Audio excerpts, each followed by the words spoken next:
Okay, there we go. So you said you were going to do the minor shopping by yourself. We're going to do the Yeah. talking to Caleb, and what else? Caleb, I want to practice my enchanting in because I don't know how much time we're gonna cover, but I assume at least a day because it has to turn to nighttime. And right now it's like 3 p.m. or something like that, or early in the morning because we all we did was go shopping.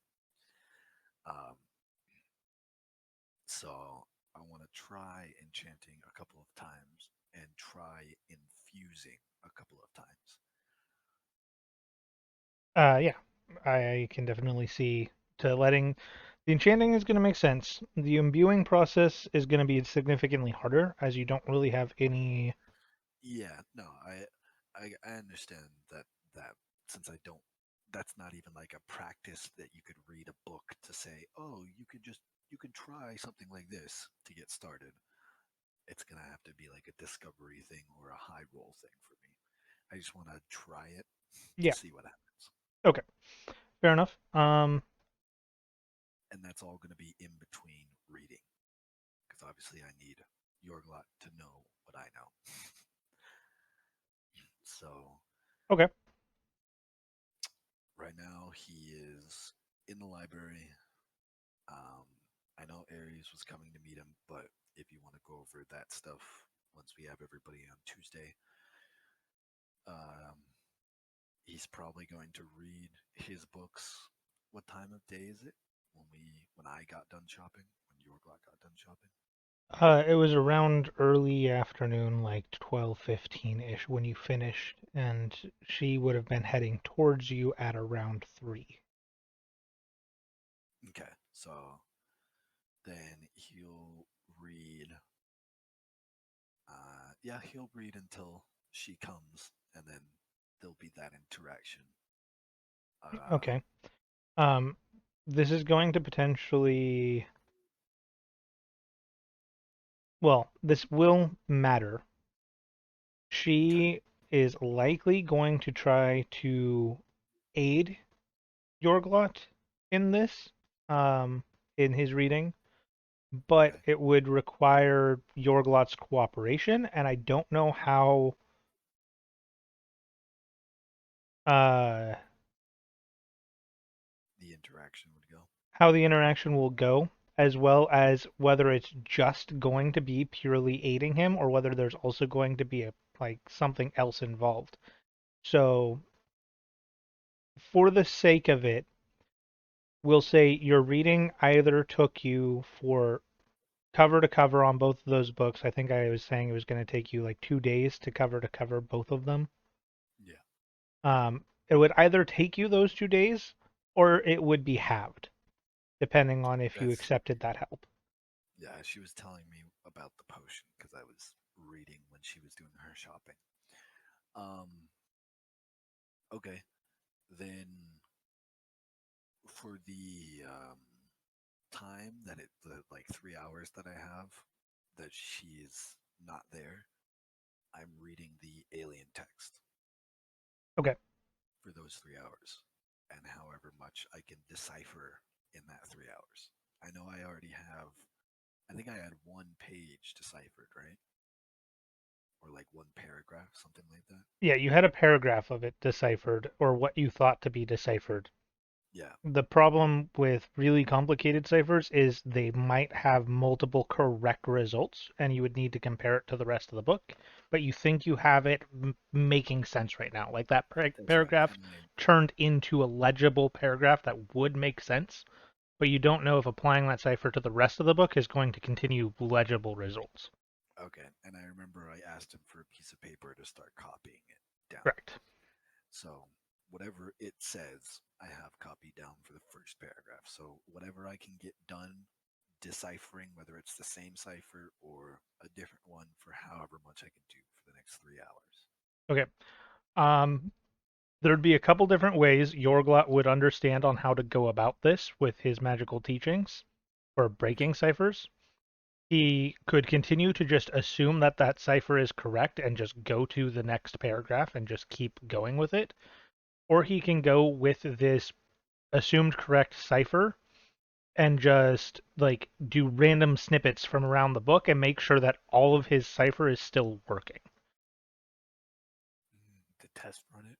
Yeah, Okay. like, does this sentence work? Okay, that sentence worked. Did this random sentence on page 50 work? Okay, that worked. Or he He'll can just assume it's right and keep going, but then he might hit a point where, crap, something's wrong, and that might change the rest of the book. okay. Um, yeah. Then he's gonna start testing his current cipher, whatever alphabet he's got written down Okay, on different pages. You said the tome, or it's not that big, right? no, it's the books on your patron looked to be Or like 600 to 1,000 plus pages at yeah, a yeah, yeah, glance. The book for whatever this ciphered language is looks to be about like 120. So not by any means a dense book, but still a lot for a cipher. Okay, so then just every like 20, 30 pages, he's gonna test his cipher out on one of the sentences or a paragraph or so, a short paragraph. Okay, let me pull up my notes to see exactly what your role was before. Oh, you kept that roll. Yes. I don't fucking remember what it is, so. Let me see here. Okay.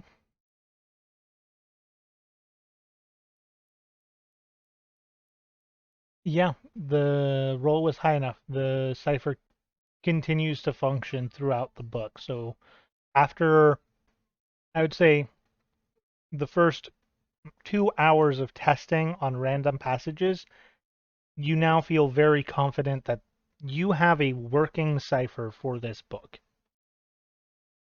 Okay, sweet. Then he's gonna go back to the first page, and however much time he has left before Ares comes is gonna just start ciphering, and is on a separate piece of paper just rewriting basically the entire book, but in he's actually going to write it in Celestial. Okay. Then I would say you get, now knowing that the cipher that you're doing is working, a little bit more comfortable in the process, I would say you are able to, within the hour and a half ish remaining before Ares gets there, get a page and a half of the 120 completed. Okay. And have have I been paying attention to the words that are coming out, or am I just way too hyper focused on actually deciphering it to be reading it at the same time? I'd say for now you've been paying attention. You're not like just trying to speed decipher it. You are trying to understand it Okay. based off of the approach that you've taken. And I would say for the most part, in that page and a half, what you seem to be finding is a world similar to that of what you're familiar with. For example, the descriptions of the continents make sense. The It seems to be like a sort of an overview for the first few page, like the page and a half that you have, Hmm.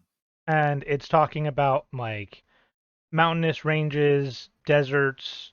Things seem similar, creatures seem similar, but the Okay. names of towns, the names of landmarks, the names of deities, all are wrong. Oh. Okay. Right. Interesting. Um. And to give you an idea too, that it's 120 pages, but this book doesn't look like your typical like normal book. It's not like a novel size. It's not like a textbook size.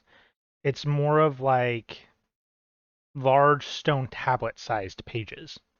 Oh shit. It's big, big. Okay. So while it's not thick, it is a good amount wider than it is tall. Because this was the only book that they couldn't recreate, or the only book that I know of that they couldn't recreate because they couldn't decipher it, right? Because all the other books looked the exact same. You get the feeling this is probably a copy of that book using the cipher, but it's just strictly Uh, they carved the same things in there, but it okay, doesn't look like anything's different. okay, all right. I'm gonna whenever the however the Ares interaction goes, as soon as it happens, Yorglot's stuffing the papers that he's written in his bag Okay, to keep away. fair enough. And however that goes, I guess. Um, I mean, either way, uh, if he doesn't get the potion to read faster, he's just gonna go back to reading, I guess. Or Okay. actually, no, no, no. If he doesn't get the potion, if she doesn't give him the potion, then he's gonna take that moment to step outside and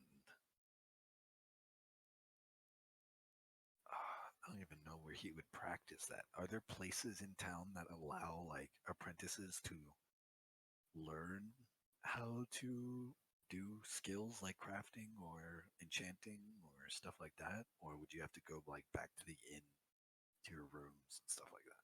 It would depend. There are merchant skills, there are craftsmanships, there are apprenticeships, but mm, generally for an apprenticeship, it's a more long-term thing. If you wanted somebody to just teach you for like the day, you gather you would probably have to pay for a lesson or be on good enough terms to where they're willing to teach you.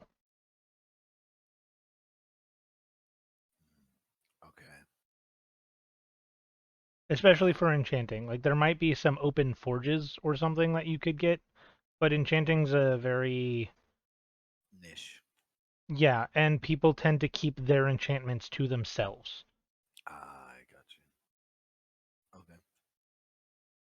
So you Um, might be able to convince like the guy that you went on a quest for to help you with some super basic level enchantments, but he would still probably want to be compensated for his time. well, then Yorglot's actually, for the first time ever,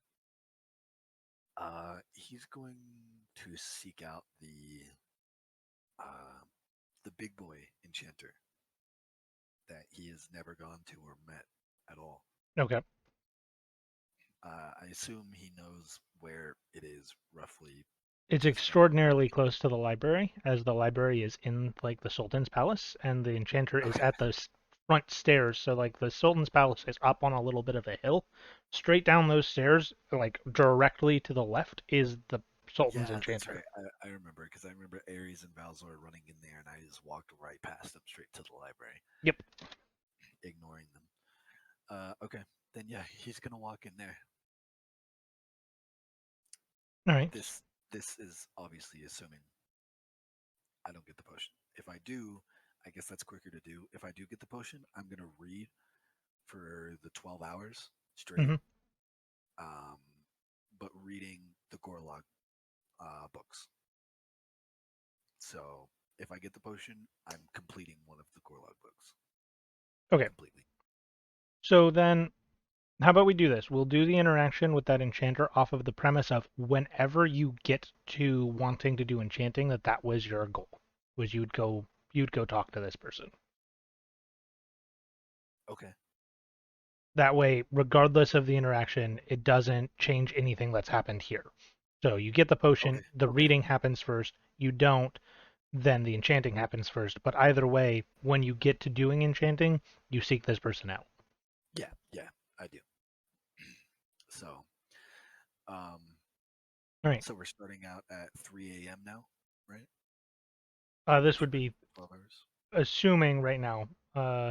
If you did it right afterwards, either 3 p.m. or 3 a.m., it's up to you on what the assumption is. Yeah. If, like I said, if he gets the potion, he's reading.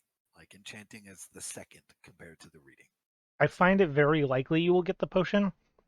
yeah, Only reason I think that it might not would be I don't know her intentions, and if she chooses to play a prank. yeah. She's a wild card. I get it. Um, so like I said, if we're gonna try to go with the primary story, 3 and a.m. what's more important to Yorglot, yeah, it's 3 a.m. right now. He just read for 12 hours straight, uh, and has read one of the books. How far into the book, or into the books that you sent me, would Yorglot be He would have after? finished one because 12 hours of straight speed reading would have completely just decimated through that book, and then he would be about halfway-ish into the second. All right, so then the books that you sent me, how many passages? Oh, you labeled them. Oh, okay. So I would be done with passage one of book two. Yeah, Okay. And at that point, I don't think I've read any. Oh, yeah, I have. Okay.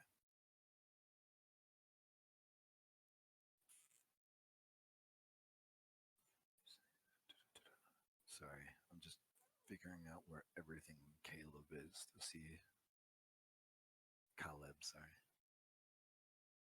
no, you're good. See what you know, see where you've been. Yeah. um. Okay. Well, seeing that just these two books themselves have info on Caleb, he's not gonna go talk to Caleb tonight because he wants to read stuff. So Okay, instead, he'll go out. Is the Enchanter still open at 3 a.m. or no? I assume not. you have no idea. He can Well, go check as he walks past. yeah. Oh, okay. Yeah, yeah. I'll go check. Sorry. I pictured it more of like an open door place, but No, okay. the door is generally shut. It's rare to see that building open, like wide open, as if everything's free for business. But as you walk up, you test the door, and it opens. And as you walk in, for the first time, Yorglot sees these ghostly apparitions, all female in nature, sort of floating around the shop, tending to it. One floats over. Ah, welcome in. How can I help you? Uh, yes. Yorglot's kind of just like looking around, even at the spectral like servant looking things, just amazed at.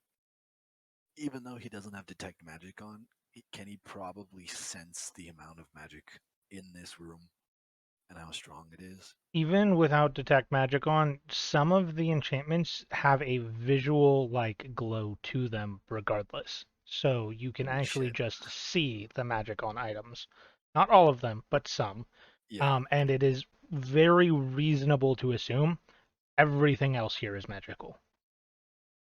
Then he is just completely awestruck as he walks in here, just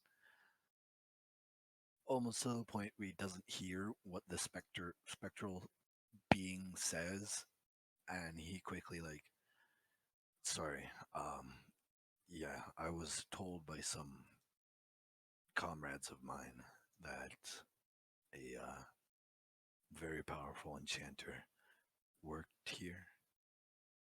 That is correct. Um, Do you have some business that you would like to conduct with him, or is it something more along the lines of purchasing some of the shop?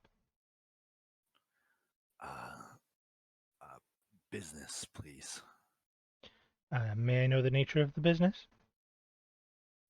On enchanting. I assumed. What kind? Do you have a custom enchantment you wish to request? Do you... What kind of enchanting business?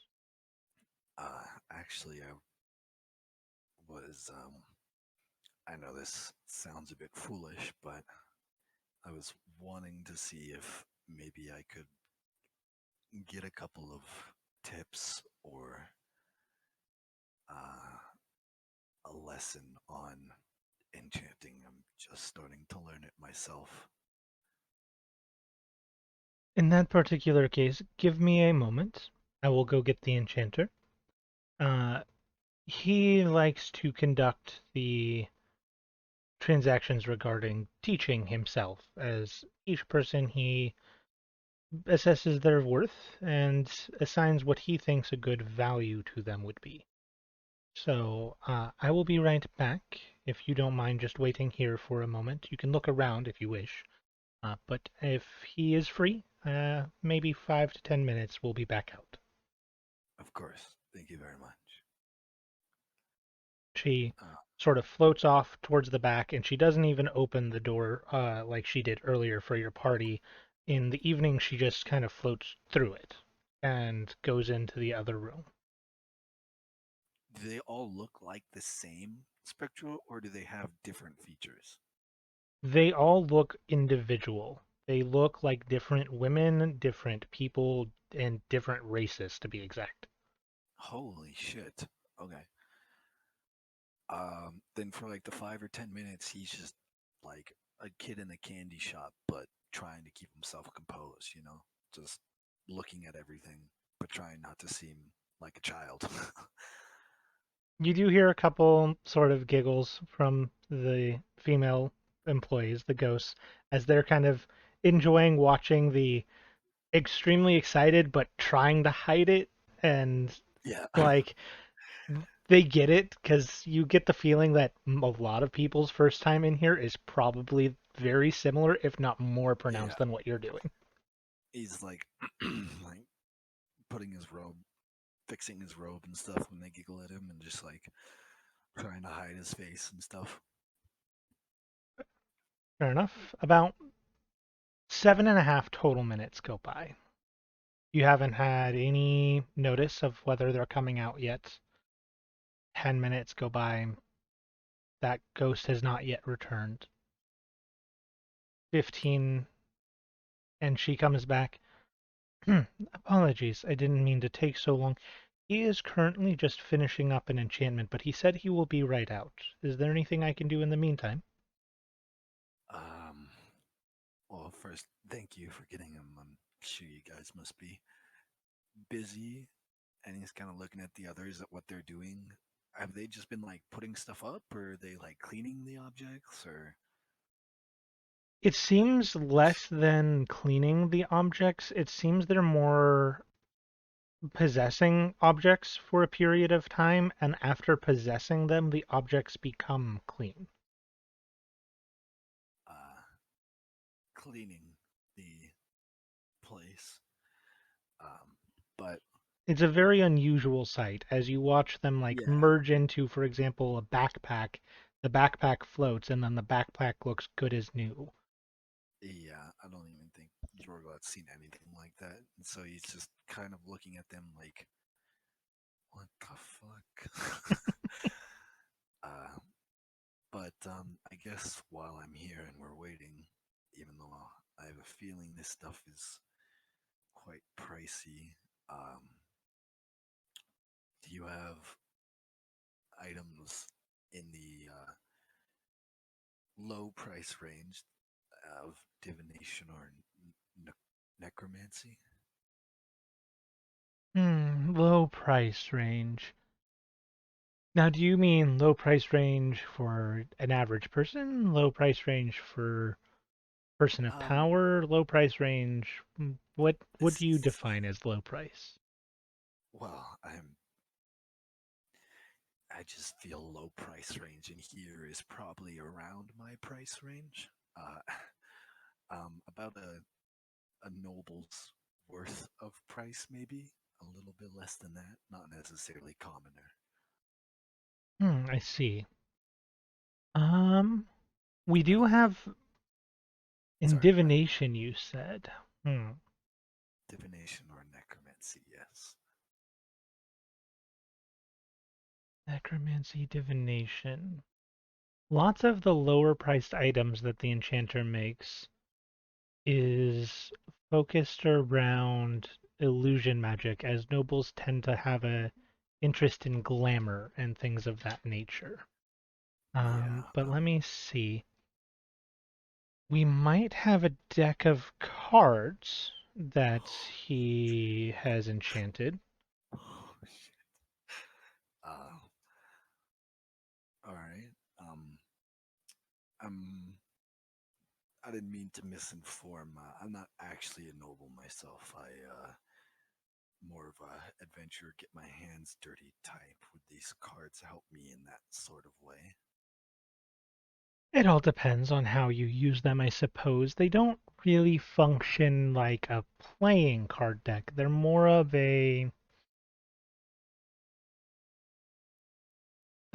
an altering fate deck. Um, the way it works is there are both good and bad cards within this deck. Here, let me go show you. And they go fetch what looks to be a decently sized case, a little bit smaller than a playing card deck, and they bring it back. Now, the way this deck is there's 20 cards that are good, and there are 20 cards that are bad. Oh my god. When you draw a card, it is consumed and can no longer be used. It'll vanish into thin air. But, for example, if you do not declare drawing a card, you're able to look through the deck. So she opens it up and pulls out a card. This one right here would temporarily give you a vitality that is quite greater than what you're used to. Metagame wise, it would double your constitution score for 2 hours. Okay. Interesting. Now, if I can ask, why are there bad cards? And if you can pull them out, could you not put the cards in a way where you'd only grab good cards? Very astute. She places the card back on top of the deck that she didn't draw, and you watch as the deck magically shuffles itself. Ah, So no, you cannot stack the deck. And the reason there are bad cards is because he does not wish to create items that would grant nobility unnecessary power or cheat. The reason fair. there are bad cards is it's more of testing fate. All power comes with a price. I understand that all too well. Um, But do be warned, some of these cards are not nearly as bad. For example, she rifts through the deck a little bit until she finds one of the ones that she wants to look at. This card, for example, to give you an idea of the downside, is one of the lesser bad ones. And out of what is the picture characterly, of it? the picture of it looks like a sort of bloodied hand that is dripping a black blood. Okay. This card is the inverse of the card that you saw earlier. This one would have your vitality Forever. for 2 hours, the same as the other one. Oh. But like I Y- said, this is one of the less bad ones. And that was one of the minor good ones. A yes. major bad card in this deck can kill you. It's not going to be outright, but it could. Oh. Um. And one of the better good ones. Could bring back somebody that has been lost to you for a good amount of time, but not too long. About a month. You could raise somebody back from the dead after weeks. Correct. The power of these cards truly are horrifying. What's the going price on it right now? The going price would be 10,000 gold. Yeah, that makes sense. Um, Have anybody else shown interest or even asked for this yet? We have sold a couple of these decks. So that you have multiple. Whenever we sell one, he replenishes this. It's quite popular amongst influential persons. For example, there is a card in here that has the chance to double all of your wealth. There's also the card that has the chance to lose your wealth. Let's see. Gamblers love it. Noblemen love it. The Sultan, I believe, even bought one when he wanted to try to purchase a more expensive item. And he drew cards until, well, he lost most of his wealth. The Sultan couldn't afford something here? Correct. That is a scary level of enchanting. Well, for now, I don't think these cards would help me very much in battle, but they do intrigue me just for their sheer power. And he's kind of just like zoning out while talking, staring at the deck of cards. But I don't think they can help me right now, but I appreciate the offer. Of course. Is there anything else that I can answer your questions on while we wait?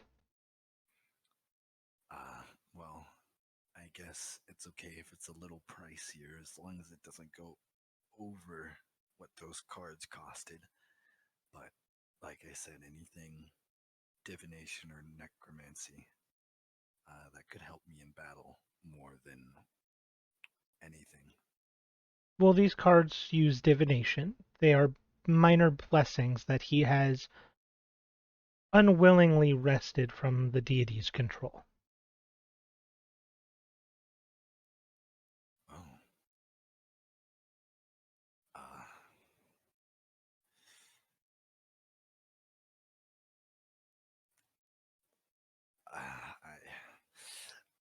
I can't. It is very tempting, but like I said, the I think for now at least that risk is a little too high for me.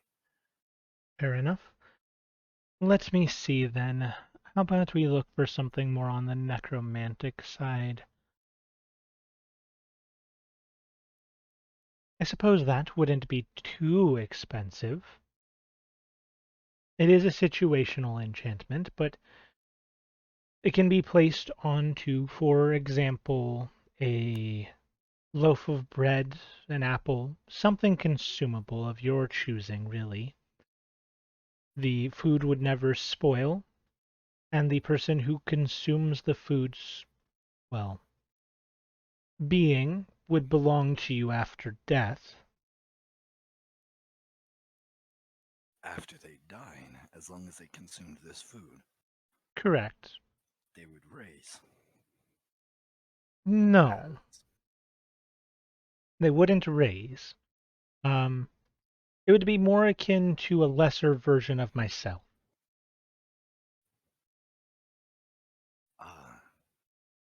Uh, OC, are you talking about like raising a specter or a shadow? Essentially, that's what you get the impression of. And this, how does the enchantment get put on the food or consumable? Whatever you wish, he would place it upon. Could it be upon a meal or a particular piece of food? Then that is all that it would take. The way the enchantment applies is upon consuming, the being must consume the food in its entirety, and the being Okay. must not remove the effect before their death. And it can be removed through mid to higher tier magics. And just for, because he's enchanting the food, or is an Correct. item that enchants it? Oh, okay. Uh, and this is so this would be a one-time enchantment. on whatever piece of food. Correct. And how much would that cost? That costs 7,500.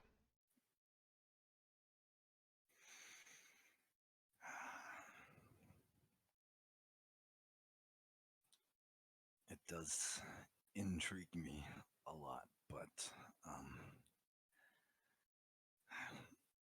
my unfortunately my form of necromancy is less raise the dead and more kill the living, if that makes sense. For an adventurer, yes, I could see why that would make sense. Yes. Uh, so I appreciate it, but I'm gonna have to decline this one as well. It's entirely fine. That being said, it does have its uses for killing the living. For example, if you could trick a particularly strong rival to consume this food and then kill them, then you could use them to continue killing people. Yes, I could.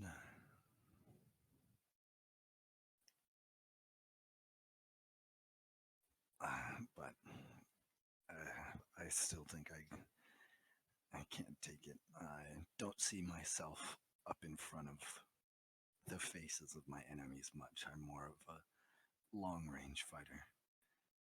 Very well.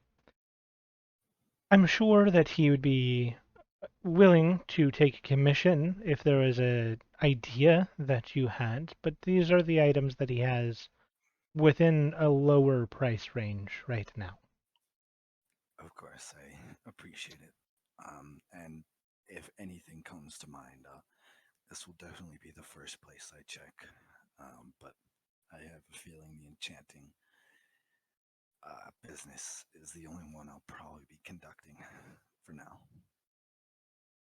Very well. Let me go see how long he will be. He should be just about done. Okay. With that, I need to use the restroom real quick. Give me 2 seconds. All right. Sorry.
Sorry about that. I'm back. Welcome back. No problem. Thank you. So, as she says she's going to go check on how long he will be, she begins to walk back, or, well, float back to that door and begins to float through the door. And as she does, the door also opens, and you kind of notice her bump into something, but not bump into the door, but the being behind. So she makes contact with it. Correct. Oh, shit. Okay. Um, and as she kind of moves out of the way and floats backwards, you notice a much larger figure, around 7.5 feet tall, stepping out. Looks to be Minotaur in nature. Okay. What can I do for you? I assume you're the Enchanter. I Um, am. I am Sir Finellium Rubio. And you are? sorry, I gotta write that down now.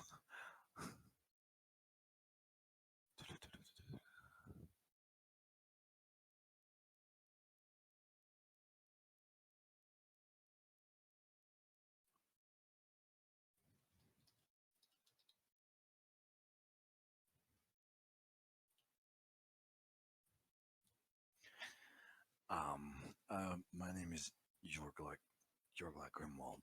Um, I was just coming to ask a couple of questions about enchanting, actually. Um, I'm quite new to it, but I Yes, wished, Marianne was telling me something of that matter.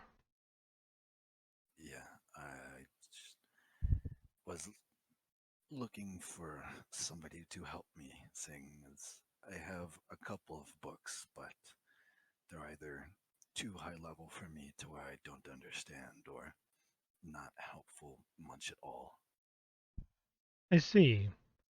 And so what is it that you were hoping I can do for you? Um, if possible, just lead me in the right direction. I understand that enchanting comes from the enchanter's magical usage, and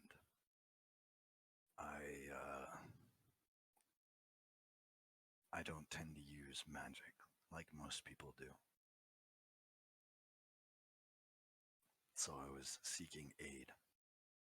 I see. Well, the road to becoming an enchanter is best described to be like a curving mountain road. It is a long and arduous trek, with plenty of places you might slip and fall and fail. But oftentimes the fastest route is not following a path at all. Uh, okay. Does that mean I. What does that mean? The meaning is for you to decide. What do you think it means? Not follow a path. I need to find my own way of enchanting, not following a book or a guide. I'll give that answer about a 50%. There is meaning in books. There is meaning in following the path. It is less steep, less difficult, and it has been well traveled. There are things that you can learn and see only well on a path. But if you wish to climb to the peak as fast as possible, taking shortcuts might be the way to go. So, find my own way, but keep the path close to always have a guide. That is a better answer. The reason I do not recommend following a path too tightly, or in this case a book, is because often you will only recreate the path that which you followed.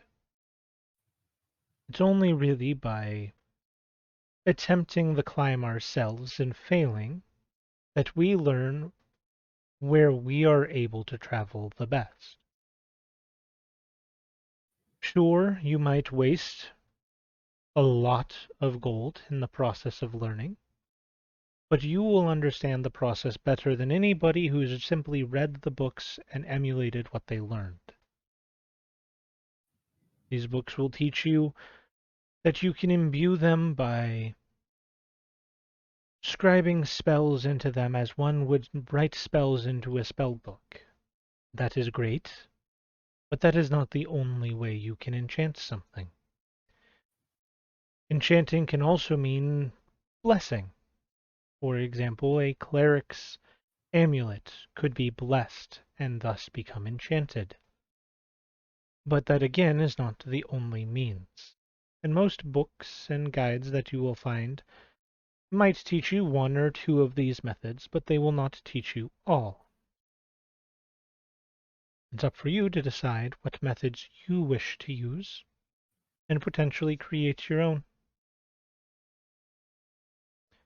If you would like more than just a bit of wisdom, I'd be happy to negotiate. I feel like they might be short negotiations, but the hell. You just told me to pick my own path, so what are your pricings or negotiations for a lesson?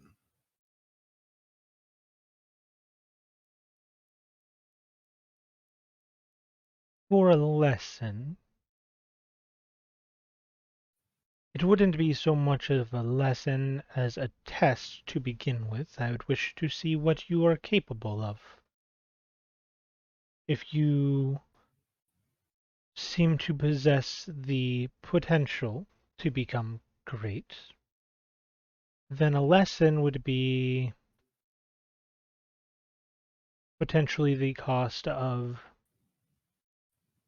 something of legendary quality that you have created in the future. And if you, well, fail to deliver, then your soul is forfeit.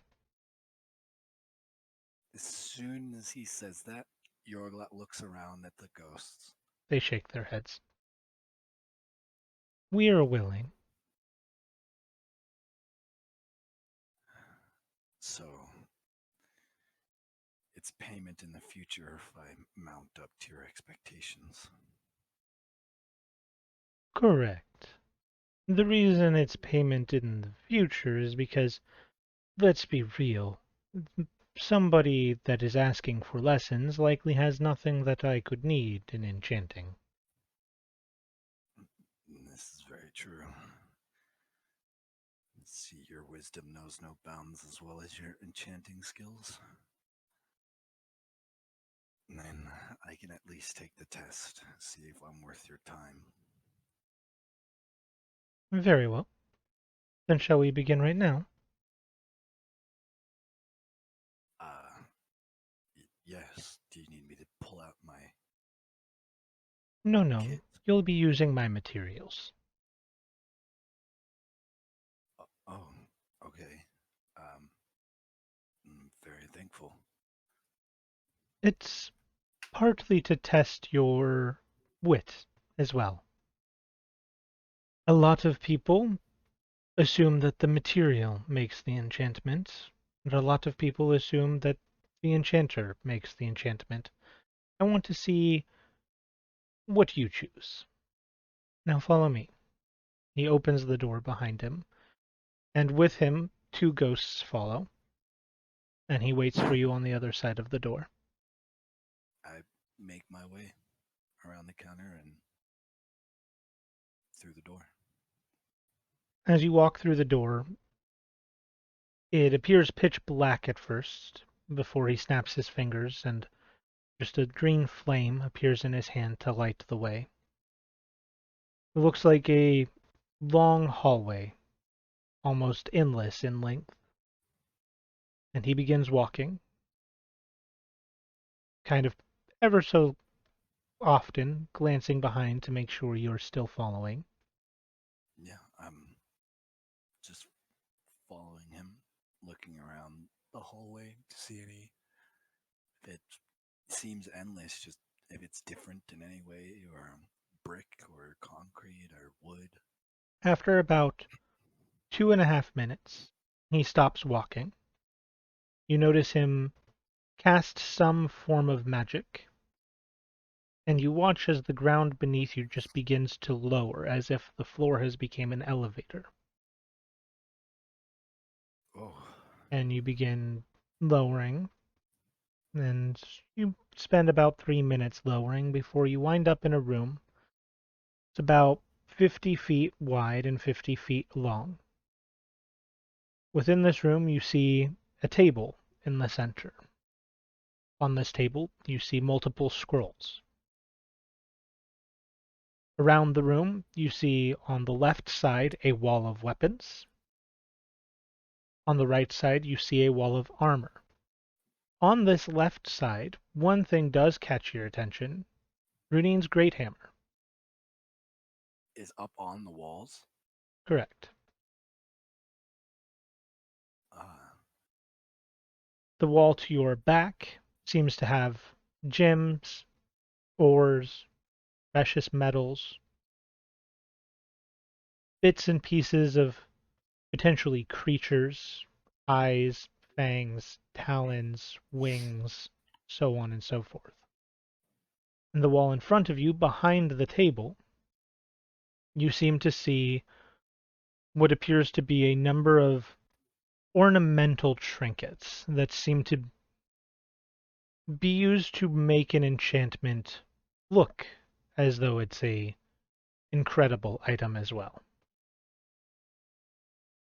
and are all of these things set up in a very display manner or a usage manner, like they're taken off very often? It seems like they're set up in a testing manner, similar to when Yorglot was younger and studying how various items or things of which he could use would be displayed in a way that he is meant to take what he needs to perform an enchantment. Okay. He's just looking around the room as it's lowering the little bit that it needs, and this is a very impressive collection. And as he pans over to Runine's hammer, he kind of stops and oh, I see. I had assumed they had sold the hammer. Was quite a lot of money for that. I didn't realize it was so expensive. He sort of chuckles. If you think I paid a fair price for it, you're sadly mistaken. I mean, every shop's got to make a profit, am I right? The amount of profit that hammer could bring me is a good amount more. Than what you gave us. Say you went to an inn and you purchased a loaf of bread. How much do you think that might cost you? A couple of copper, maybe a silver if it's high end. Now, if you were to purchase their finest aged wine, how much do you think that might cost you?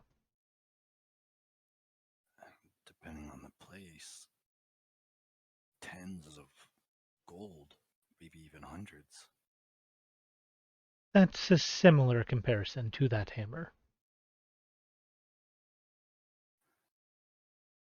Ah, she never let me look at it. I had no idea it was so historic. To be fair, I think even if you had looked at it, you wouldn't have known. Ah, It's not its age in particular that makes its value. It is the method in which it was enchanted previously that makes it so valuable. It's a method that is very difficult to recreate, even for myself. then it must truly have been crafted by someone great. I wouldn't necessarily go that far. I think it is more that the world itself in its current state has lost the magic necessary to do so. At least that's my theory. But I could be mistaken. I've never been able to reproduce those results, so it is possible that somebody is better than me. Though I like to think not. Well, and it does sadden me. This is the second item that my identify wouldn't have been or hasn't been useful for. Sometimes it angers me with how low quality my magic can be.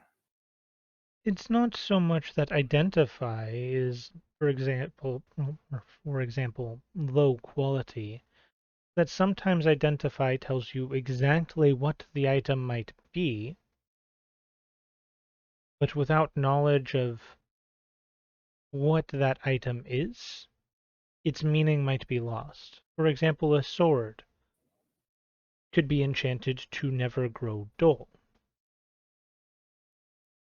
But if you knew that that metal would always grow dull on impact, that makes it more useful, no?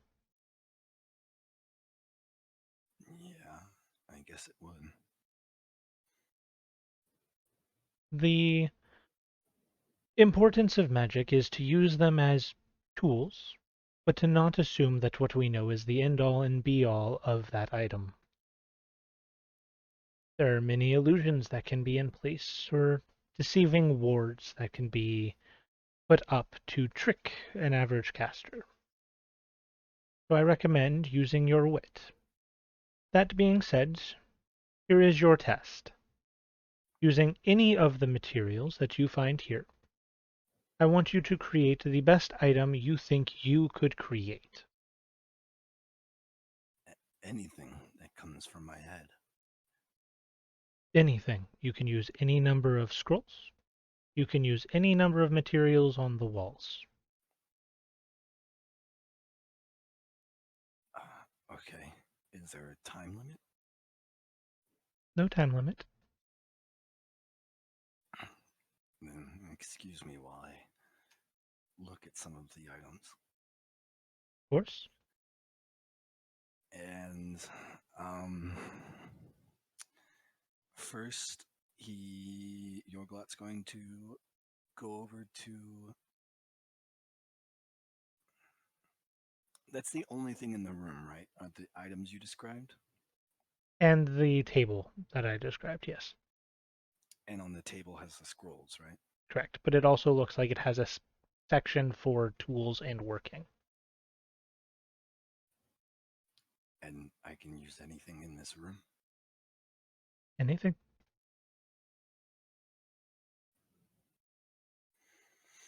Uh, does the table look like it has drawers or anything like that? It looks like it has a couple.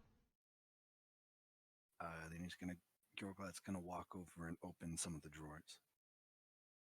Within the drawers, you begin to notice jewelry, rings, amulets, earrings, things of the nature. And in one of the drawers as well, you notice various sets of tools that are not placed upon the table. Are they like the same kind of tools but looks better made, or are they different tools entirely?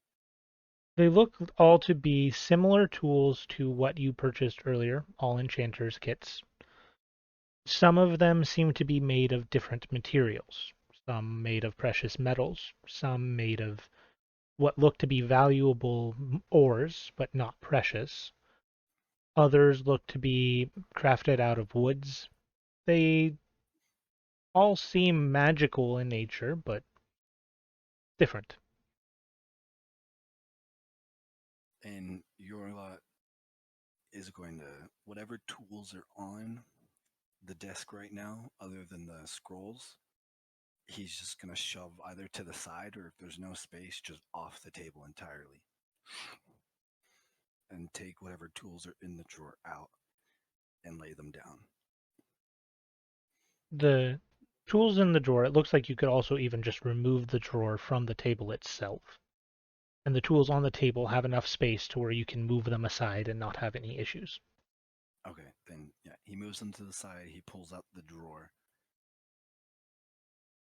He's actually gonna pull out all the drawers and The ones that are just like jewelry, he'll like skim through real quick to look under the piles. But if he doesn't find anything, he's gonna look inside the desk. After pulling out all the drawers, skimming through all the jewelry, it looks like nothing is hidden within the jewelry from a passive glance, but go ahead and make a perception check for me, just in case. Okay. 19. You find some pieces of jewelry in there that do look better crafted than others, and you find some that look like they've used good materials, but are less apparent than others, that they seem more basic, like a band that looks very plain in nature with no gem or anything on it, but seems to be made of mithril.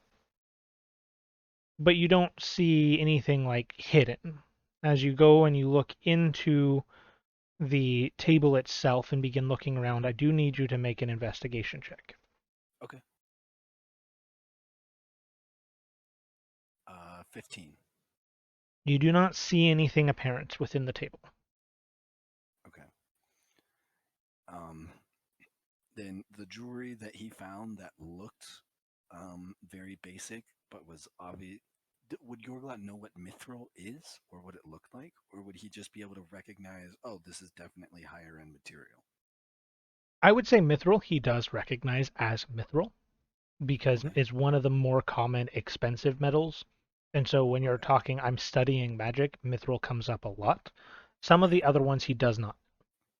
Okay. Well, whatever couple of bracelets and jewelry that look common but are obviously made of higher end material, he's gonna pull out and put on the table, and then he's gonna look at the uh, the enchanter, and he's just gonna say, "Sorry about this," and cast detect magic Okay. and look around. The enchanter does not seem to be phased at all. He does not do Okay. anything to stop you from casting it. Okay. I You just didn't want to think I was like casting a teleportation spell or something. no. Uh, Intimidating. you get the feeling he knows. Yeah, yeah, I assume so, but I'm just being cautious because That's this fair. is the most magic that Yorglot's probably ever seen. With the exception of Runin's hammer on the wall, none of the weapons within your radius come up as magical, as well as the jewelry within the drawer. None of them come up as magical. The armor on the walls, none of it comes up as magical. The The scroll? scrolls all light up as magical, and it is a rainbow of color. Yeah. Okay. The materials on the back wall don't come up as though they are a magic item, but they do seem to have magic within them. So you do get a response, but it is not so much a school of magic as it is more just these seem to be similar to permafrost ash. That was going to be my next question: is do I recognize any permafrost ashwood in the room? You do see a little bit of it, but you see a lot of other materials that have a very similar hue to that of a magical reading. Uh, he's going to walk to the back of the room then, looking at all the materials. Do some of them seem like they have a higher magical proficiency, I guess, than permafrost ashwood to me? I'll say go ahead and make an Arcana check. Okay. 19. You do see some that seem to be not necessarily brighter, but of a more pure color. Permafrost ashwood, for example, they all have this sort of like white-ish in color hue to them. Of it's Okay. just a magical essence coming off of them. But they seem to be somewhat opalescent in that there's a little bit of like light blues and purples and pinks and greens that occasionally like shimmer within this aura that you see. And it Okay. seems like they have magical properties, and you find some that seem more purely white, as if the magic is very pure in nature within this item. He's gonna looking back between the permafrost ash and whatever that item is that has that pure white glow on it. And then he's gonna pick up the permafrost ashwood and bring it over to the table. You know, we have not a lot, but quite a bit of this stuff at home. Reminds me of my village. Hmm. You hear a slight hum from him as he kind of just nods his head, watching you.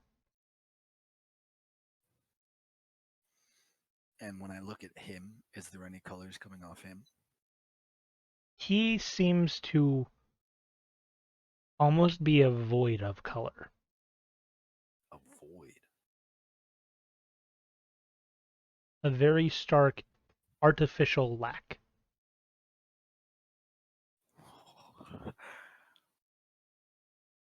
And what's the color coming off of Runine's hammer?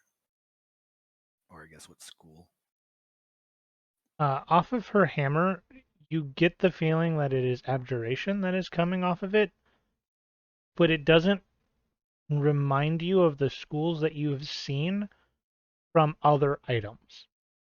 It seems differently applied. Okay.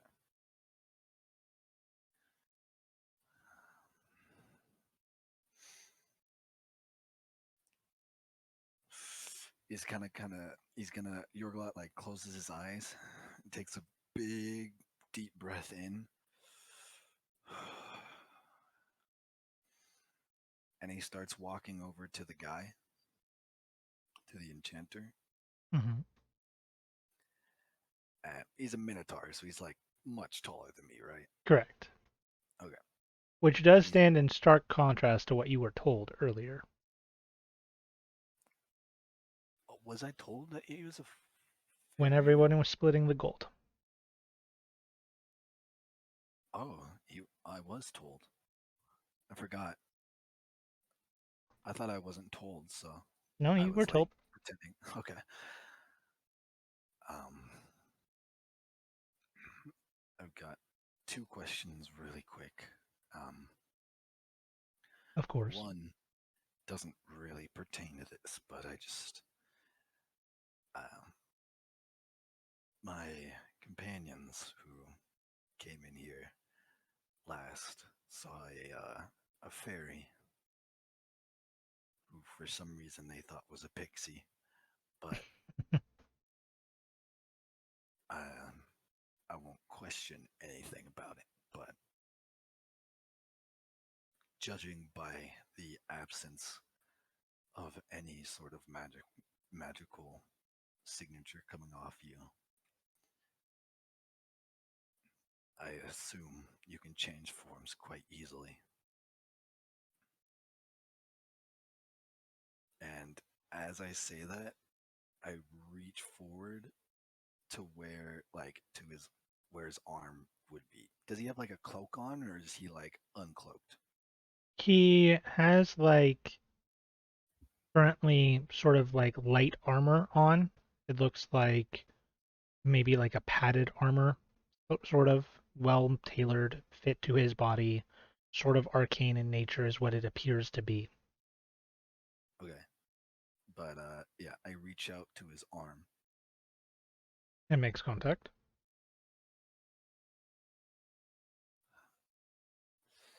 and around his waist, do I see anything, or is he just wearing this armor?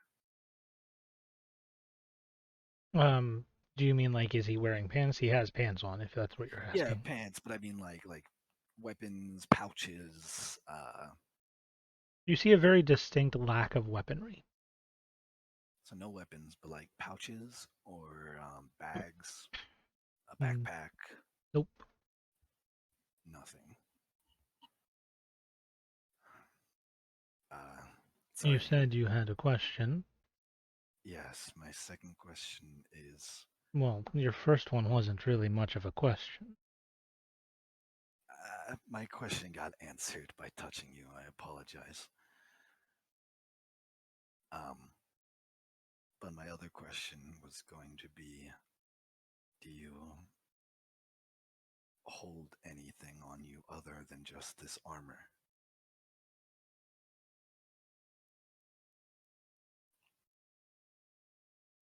Firstly, I think it's important to ask questions, even if you think you might know the answer in a test. Secondly, I do carry things on my person, but not in the way that they would be visible at a glance. Think bag of holding, but different. Well, my first question was going to be, uh, what race are you really?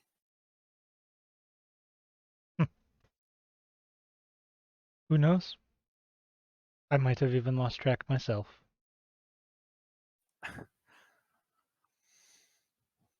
I reason I touched you was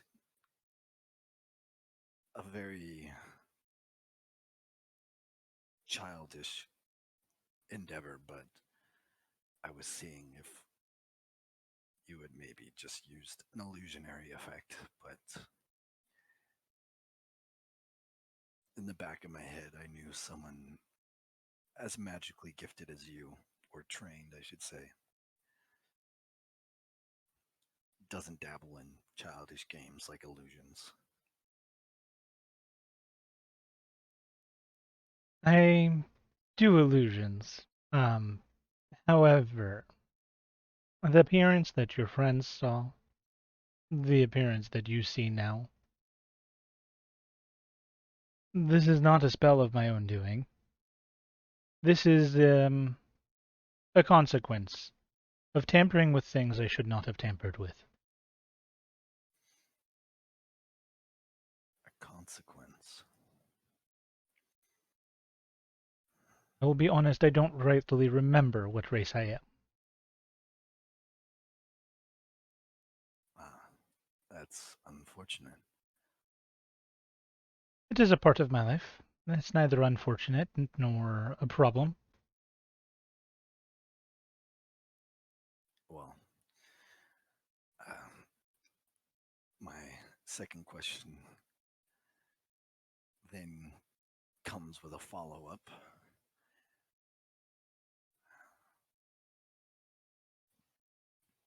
Do you do you have anything on your person that would um,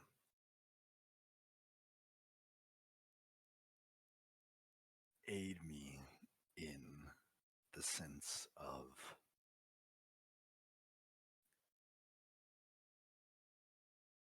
uh,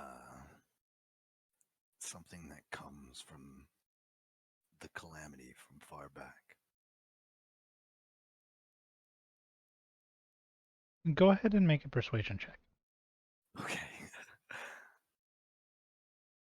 12?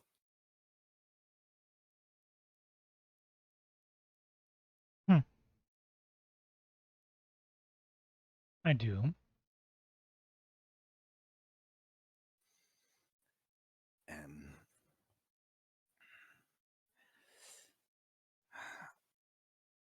if you summoned it right now, it would technically be in this room. Correct. Is that me assuming that you would wish to use it? I would, if possible. Very well. I did say that there was no reason not to ask. You watch as he brings a hand up and sort of with one finger just kind of tears open the space in front of you and reaches his hand in. And a moment Gramandom later, steps back at the tear in reality in front of him.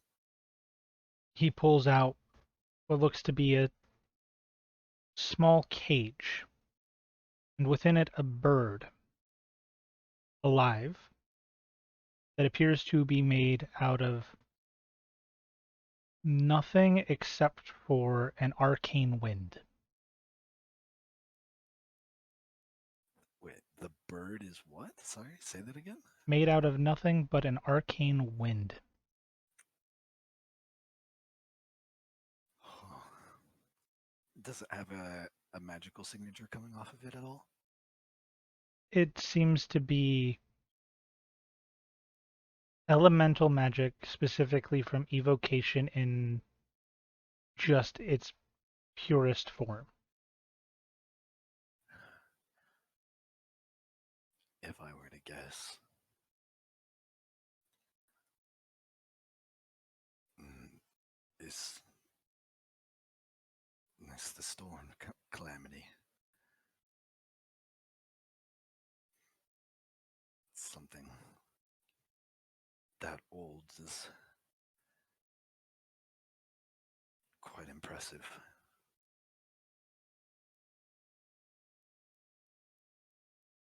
He does not answer any of your musings and simply holds the cage that contains the bird out.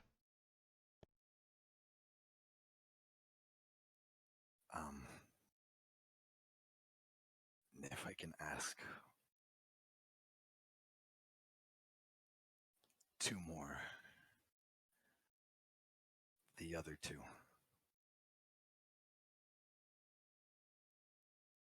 You know of them, yes?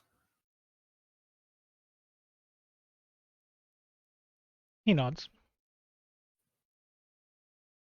Do you have something, anything of either of them?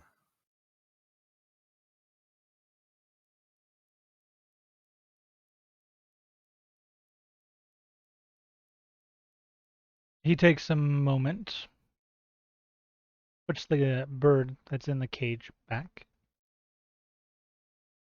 and pulls out, not in a cage, a sort of wriggling leech-like creature that is dark black and purple, that appears to be made out of some form of a sludge, with legs of appendages from different bugs, be it spiders, centipedes, flies, or ants. The head, there are two eyes that come off of it, sort of on antenna themselves. And where the face of a bug would normally be is instead just a hole with many serrated teeth inside. Do I feel anything at the sight of this creature? Like, even if it's not from outside of myself, if it's just like a deep inner gut feeling? You definitely feel like, based off of your question and the fact that he went to this, it definitely has purpose to you.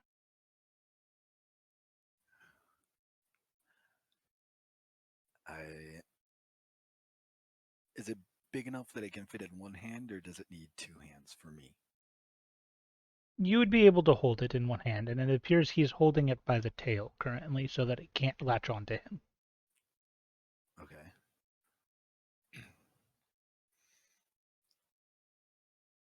I'm going to grab it up by the tail, like right underneath where he's holding it, Mm-hmm.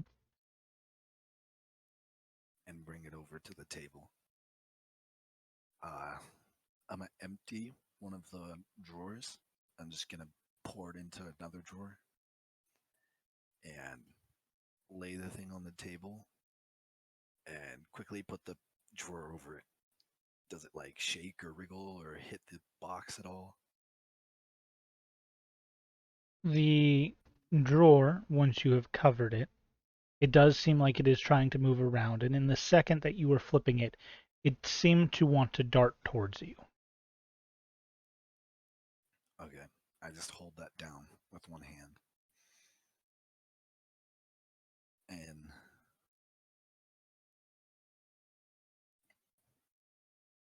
I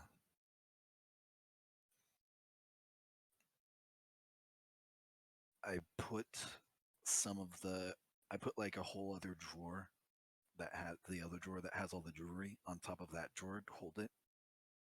And I turn around and look at all the gems and trinkets and stuff.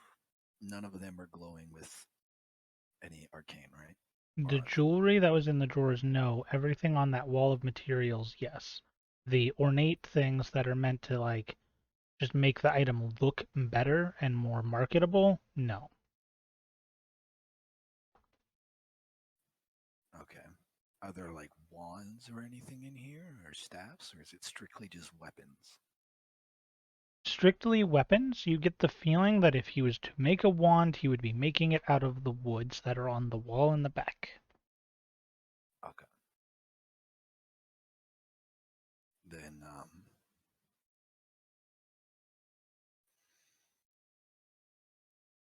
is there a black onyx gem or a cursed onyx gem on the wall of gems? Yes, there is one. I picked that up as well, and I bring it over to the table. And I place all the material. I take the drawer off and any unnecessary materials that I put on there. So the slug, the permafrost ash, the onyx gem, the bracers that are clearly made of mithril, um, and the tools are the only things. All the shitty tools, or not shitty, but all the other tools, I put into the drawer. Of the tools, there were precious metals, rare ores, and tools made of woods. Which one did you go for? Of the tools that were originally in the drawer, Hmm.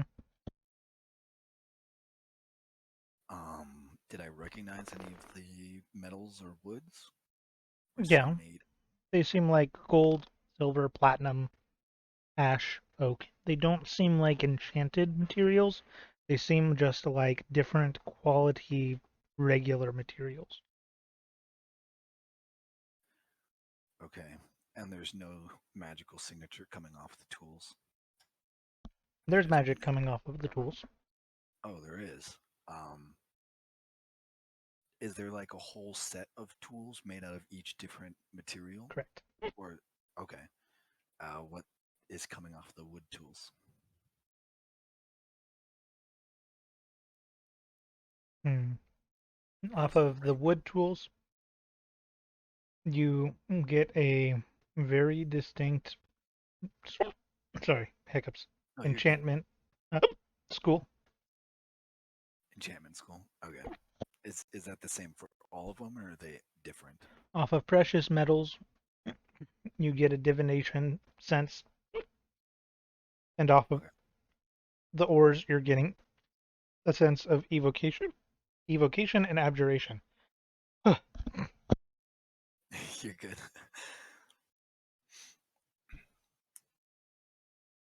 Mm.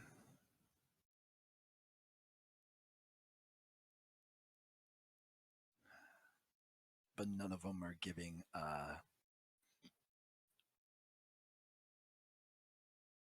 Actually, yeah, none of them are giving like necromancy at all, right? It's just. Not of those tools. What about the original tools? Are they giving necromancy? Nope. Okay. Do I see anything giving necromantic other than the materials? Really only the materials. Most everything else in this room is not magical. Okay. Then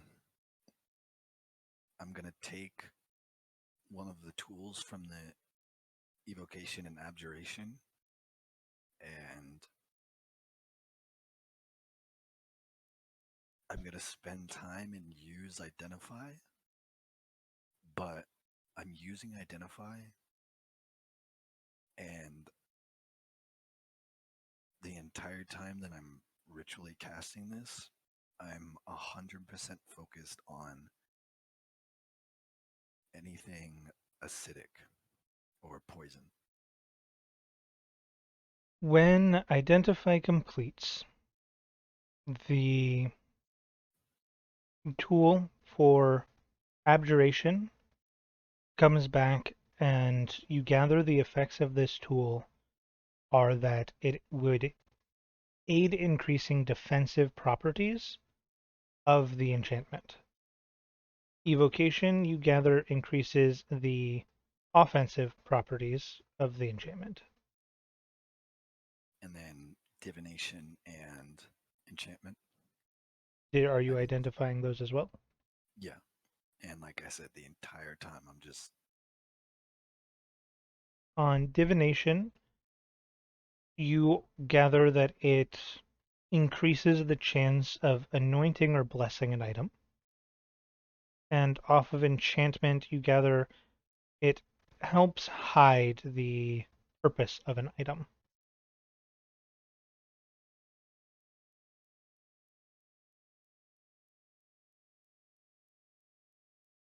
I take the precious ores and the gems ones off the table. So I just have the wood tools. Okay. And from reading that book, do I have any knowledge of how enchanting works with the kit? Because I assume there's a kit in front of me, right? A bunch of tools. So, Okay. yes. Okay. You have a basic idea of the process. Um, you know that you are going to use some form of a material to build the enchantment on. So, for example, the wood that was on the wall, the permafrost ash, you are Uh-huh. going to take a spell of some form as the basis for the ideal function or the root behind the idea of the enchantment. And then you will add any other modifier materials, be it gems, bloods, like the hand that the person showed you in the other shop, and you can potentially use those to alter it. And then once you've built the enchantment from the materials, you will take the resulting item that has been created from building your enchantment and combine it with the item that you are using. So you do Okay. the base work on the wood and pile onto the wood, and then when you're done, you're going to take that wood and enchant the mithril bracers. Okay. Then I look at the scrolls.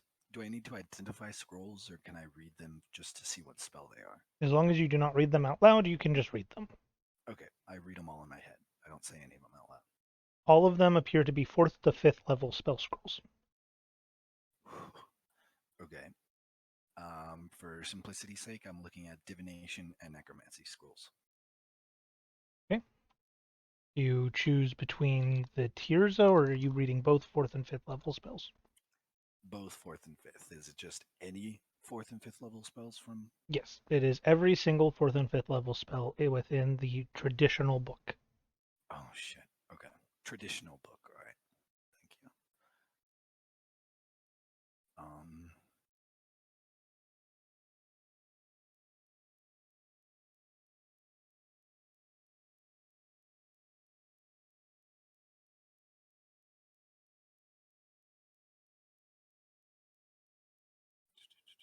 Sorry.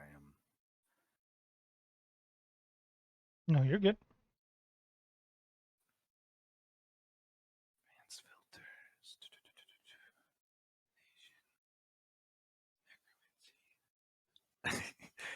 D&D Beyond. It's amazing. Okay.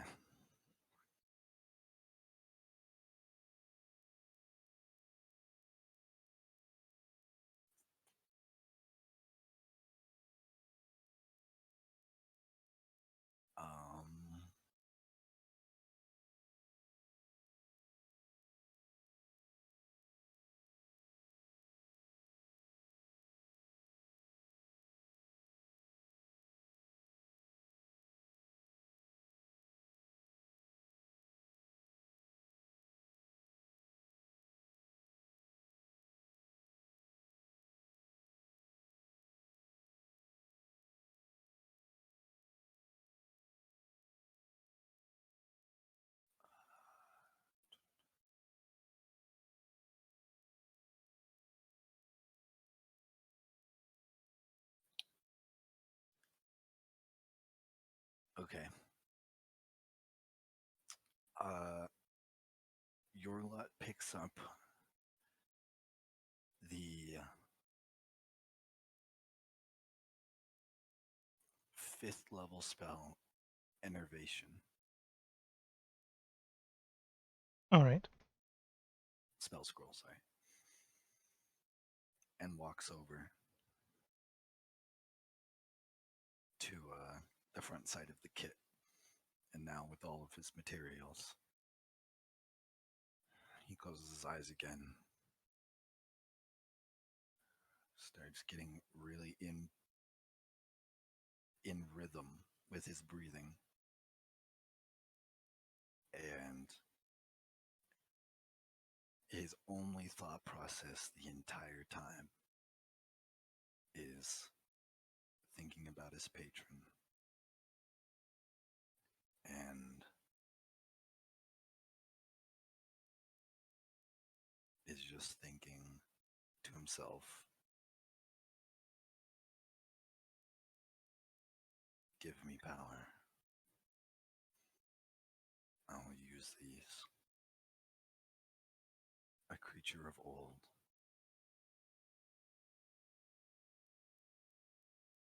Something meaningful to me. And every time he talks about something, he's reaching his hand out and touching it. So the creature of old, he touches the box. Okay. Something important to me as he reaches out to the permafrost. And something of value as he reaches over to the mithril braces. Okay. Sure. Let's go ahead and make a religion check. Okay. It's 15. Okay. That will substitute for one of the checks in the enchanting process that you can use in replace of a lower roll. So the way I'm going to have you do the enchanting is first off, we are going to work on the spell to the wood. Okay. So go ahead and make an Arcana check to see how well you apply the spell to the wood. Okay. Oh no, it's a 7. Okay. Okay. Would you like to use your 15 or are you going to take the 7?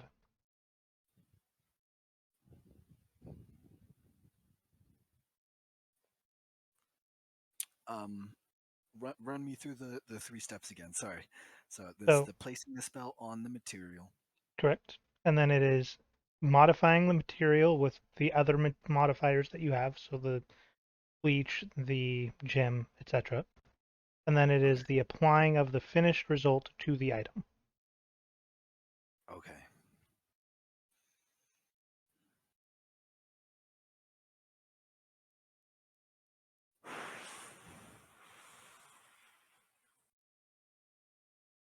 Yeah, I'm going to use my 15. Okay. For the next step, you can choose to do Arcana, Survival, Sleight of Hand. Okay. Arcana and survival are the same, but I'm proficient in Arcana, so I would do that because who gives a shit? Okay.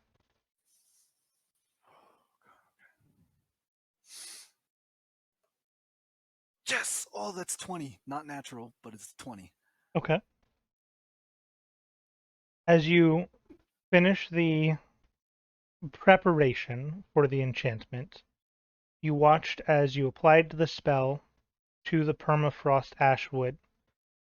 And I'll say at this point, your detect magic, it hasn't been long enough that it has gone down yet. Okay. And you watch the school of magic on the permafrost ash, that sort of like schoolless white glow, turn a deep black Okay. as a higher level necromantic spell has been placed upon it. Oh, shit. As Okay. then that deep black turns like a bloodied pitch and void as you applied the leech blood. Oh, shit.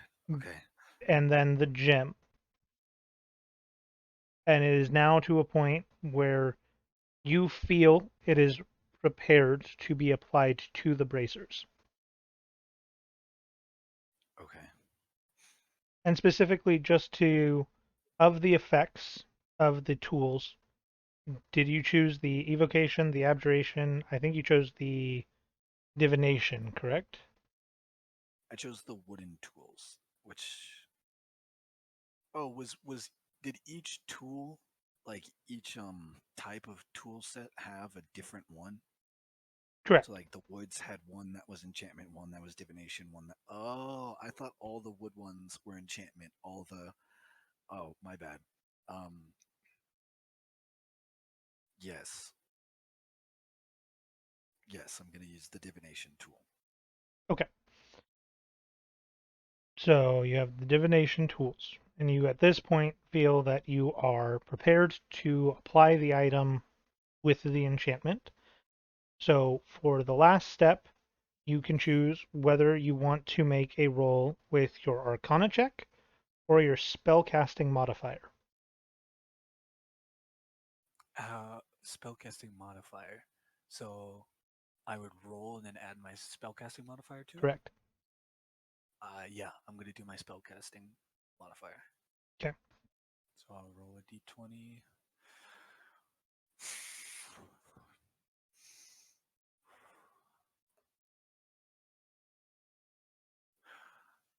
Plus 3 is 12.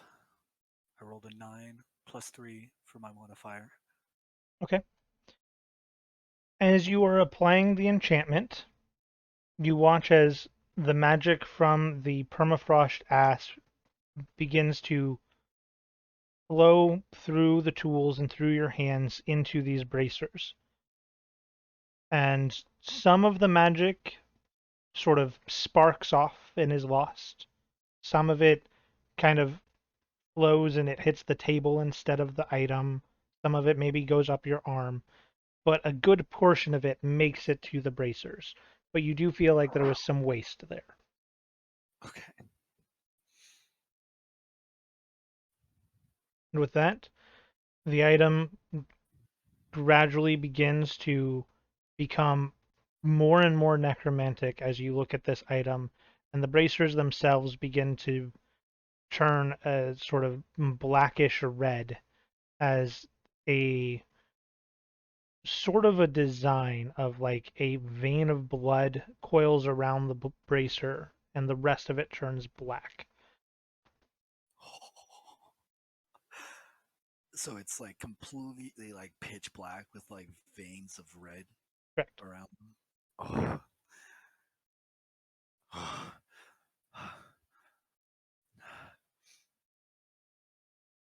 And he reaches down and picks up the bracers and looks up at the enchanter. He's still just watching you. And I put them around my wrists.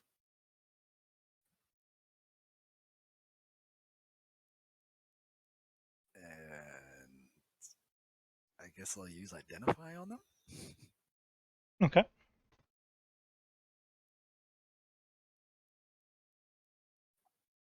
As you use identify,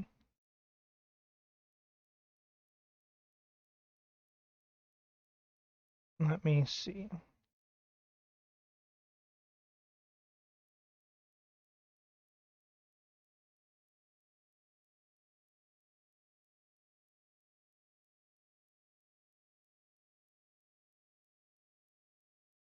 Yeah. Okay. As you use identify, you are given the name first. You have created an item called Bracers of Blood Imprisonment. Oh fuck. Okay. What it does is it, on a melee spell attack with a target, will seize the body of the enemy of the target, placing a minor curse on their blood that at the start of every one of their turns, they will take 2d8 necrotic damage for up to a minute on a failed save. So similar to enervation, but halved. Okay. On a successful save, they will take a d8 and the spell ends. But on each of their turns, so long as the enchantment persists, the caster heals a d4 as the blood drains into the bracers. Okay, and they get to make a save every time it attacks, or just right off the bat when I make the, because I have to make an attack, and then they save to see if they take a D8 or not, or D8 or a D2 or They 2D8. can save to try to end it. Oh, so it costs their action to end it. Correct. Oh shit. Okay. So you make the melee spell attack. If it hits, it starts. They can then make a saving throw on their turn to end the attack or end the effect. If they choose not to end the effect, the spell continues for up to a minute, during which each turn while that effect is in progress, they take 2d8 damage and you heal for a d4. However, you cannot use your action to do anything else other than persist the spell. Okay. And the melee spell attack, is that 5 feet, or does it have any range? Like, or reach, I should say. I'll say I'll give it a 10-foot range for the initial attack. Okay. Do I have to be within a range of the person cursed for it to work, or is it just Once it's familiar? hit, then it's just It's working. on. Okay.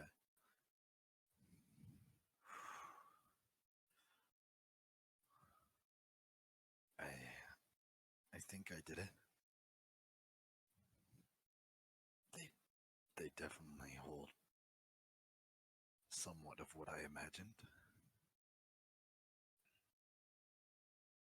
You are satisfied with your results?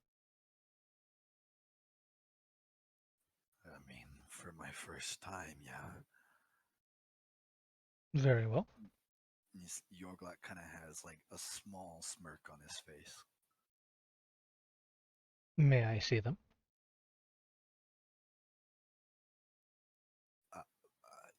Uh, yeah, yeah. And he takes the bracers back off and hands them out to him. A little begrudgingly, but not too much. You see him cast a familiar identify.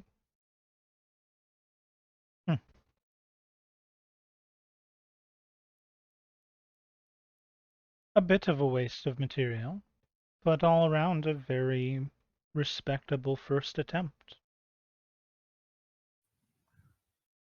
I'll tell you Yeah. what.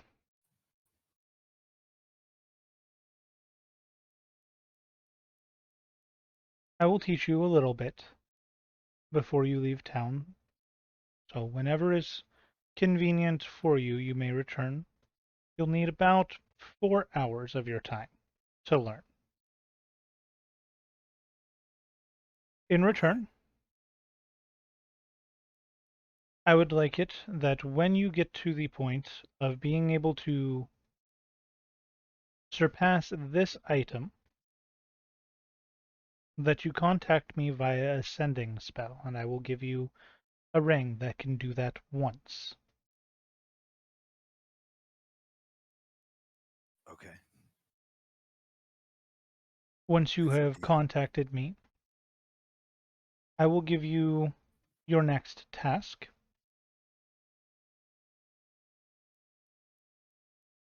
And then I would expect, as I mentioned earlier, the first time you are able to craft an item of legendary quality, that you return to me and fulfill the promise of crafting one for me. If you don't return to me and craft one that is of legendary quality or greater, then your soul is forfeit to me. However, I don't like dealing in uncertainties of whether you'll live that long. If you die before you fulfill your promise, your soul is also surrendered to me. meaning you would not get a second chance.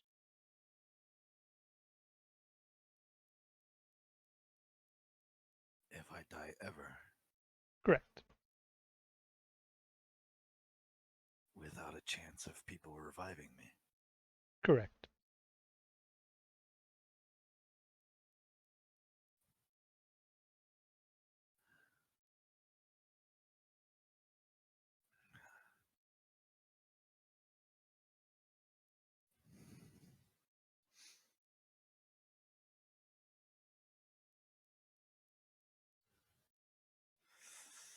Either way, he hands you the bracers. These are yours.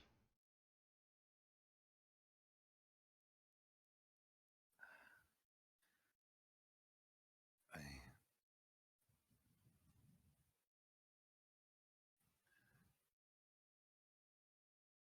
if I can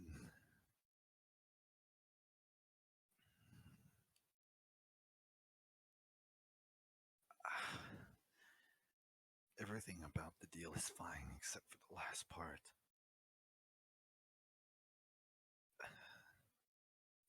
There are things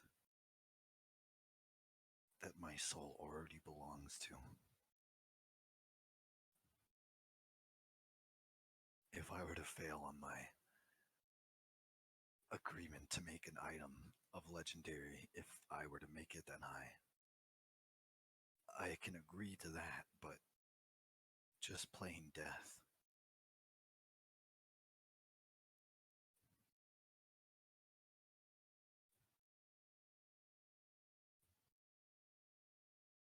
If another being claims your soul instead of me, that is for me to figure out instead of you.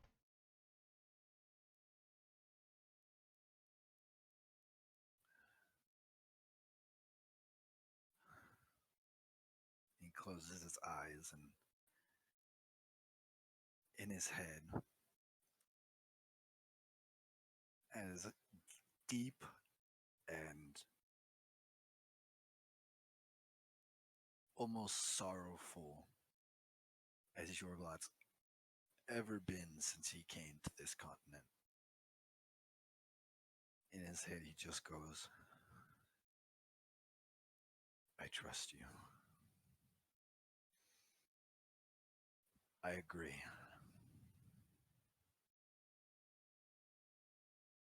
Very well.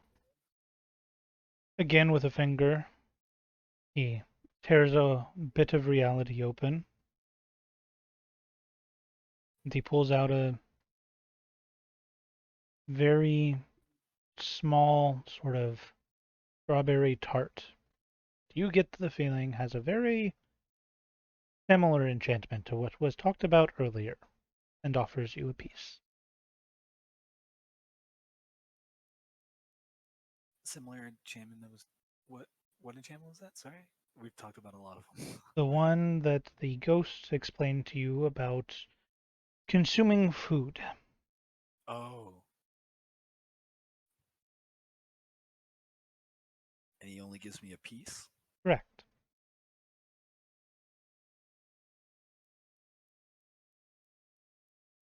Yorglot eats the piece.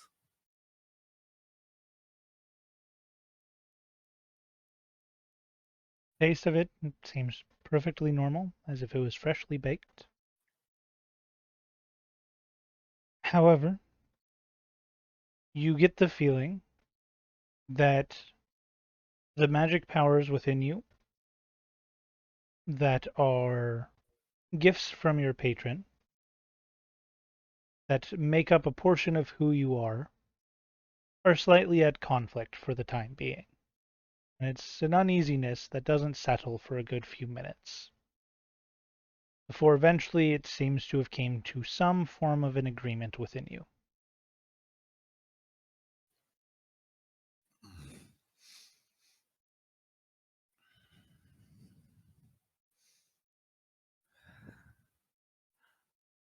What now? Whenever you have time for your lesson, return. As simple as that. The deal has been struck. And if I ever wish to break the deal, I would say good luck.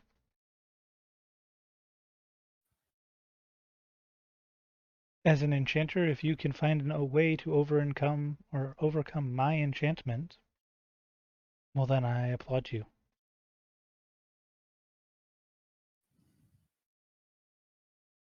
I'll see you in a couple days. Very well. Yorglot goes and stands back on the platform. One platform raises back up, but he does not come with you. The ghost does.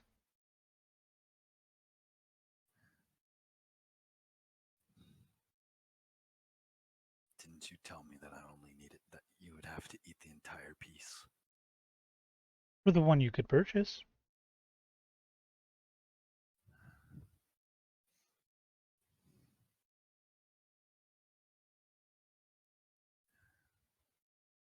Either way, thank you for letting me see him. Of course. I must say, quite impressive. Been a while since somebody was last able to reach an agreement to be taught. How long of a while?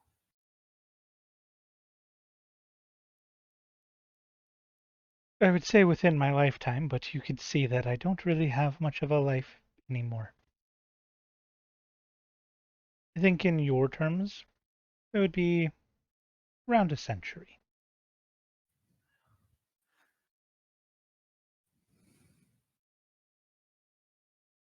He's been teaching for that long, huh? As far as I am aware, And how did you come to serve him?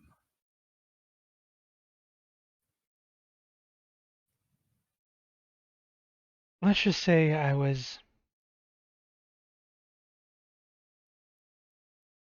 very intrigued to learn magic, and a charming individual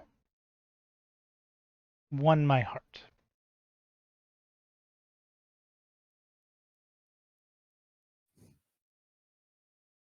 That charming individual. I have more than one race, too. Yorglot kind of chuckles. No, he didn't.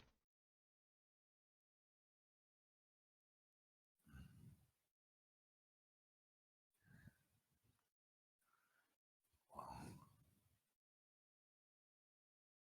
I guess I can't die now.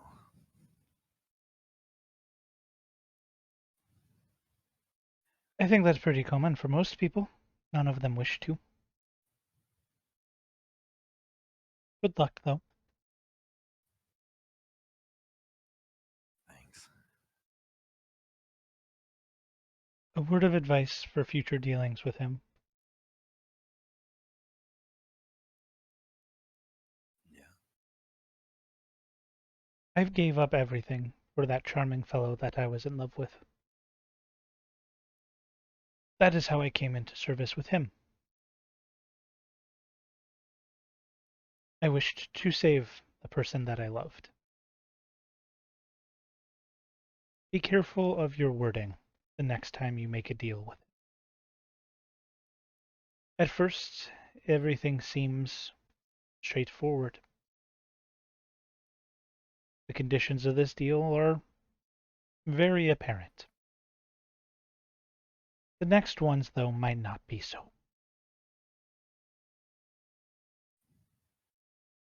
Well, unfortunately for him, Yorglot grips down at his stomach-ish area. There's a much more powerful thing that wants my soul. We'll see about that. Wouldn't be the first time that he's had a fight with something. Oftentimes they come to an agreement. I guess we'll see. But either way, I wish you luck, and I hope that your endeavors end better than mine. I appreciate your hospitality. I'll come back in a couple days. Yorglot starts walking out if we've reached the top. You do. And she stops at the door as you exit. And he's walking out of the shop. All right. Whew. My God. Oh, Jesus. Okay. I need a potty break real quick. Okay. I almost wet my pants. I'll be right back.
Okay.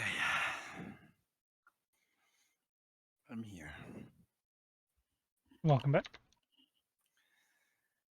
Had to go clear the shit out of my pants real quick.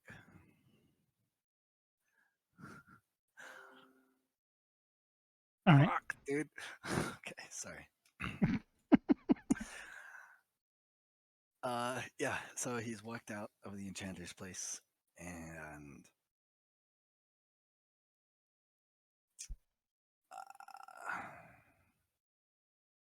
let me see. Um,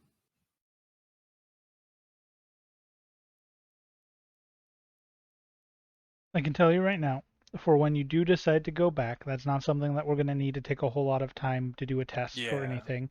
That's going to be more so it's going to be a feat that will make enchanting easier for you that I will give your character here in the next day or two. But Okay. we don't necessarily need to do that whole thing unless there was very specific questions that you wanted to ask, in which case you can just ask them and I can give you those answers. okay. Yeah, that's fine. I probably won't for like 2 days. So not like the next coming day, the day after that. Okay, Because I know it's probably like 5 a.m. right now, or 4 a.m. yeah, that's Um, fair.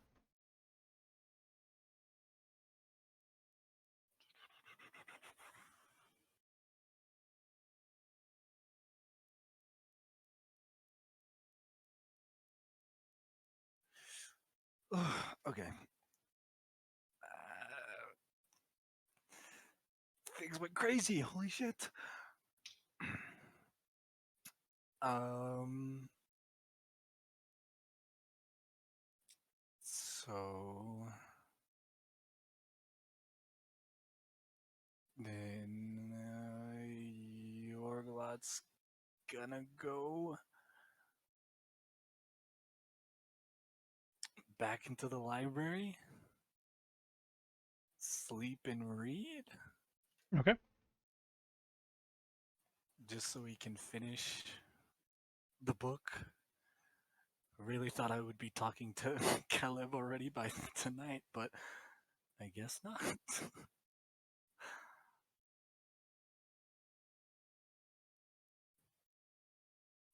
So, yeah, I guess so. I don't know how much of that we need to do in this recording then if I'm sleeping? It's up to you. Whether or not you bring people to talk to Caleb with you or not.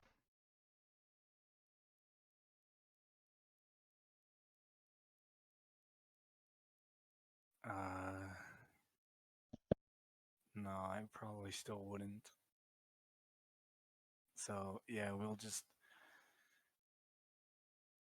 I sleep and read All right. until I've read everything that I know of, so I can talk to Caleb.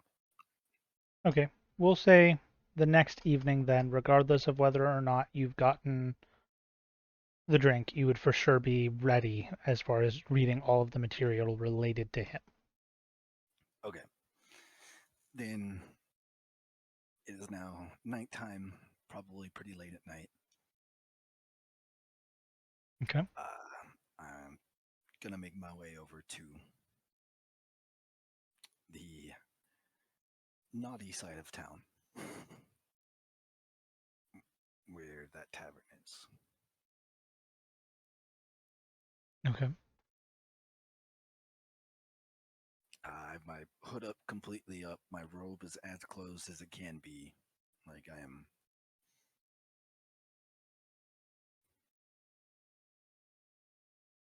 Okay.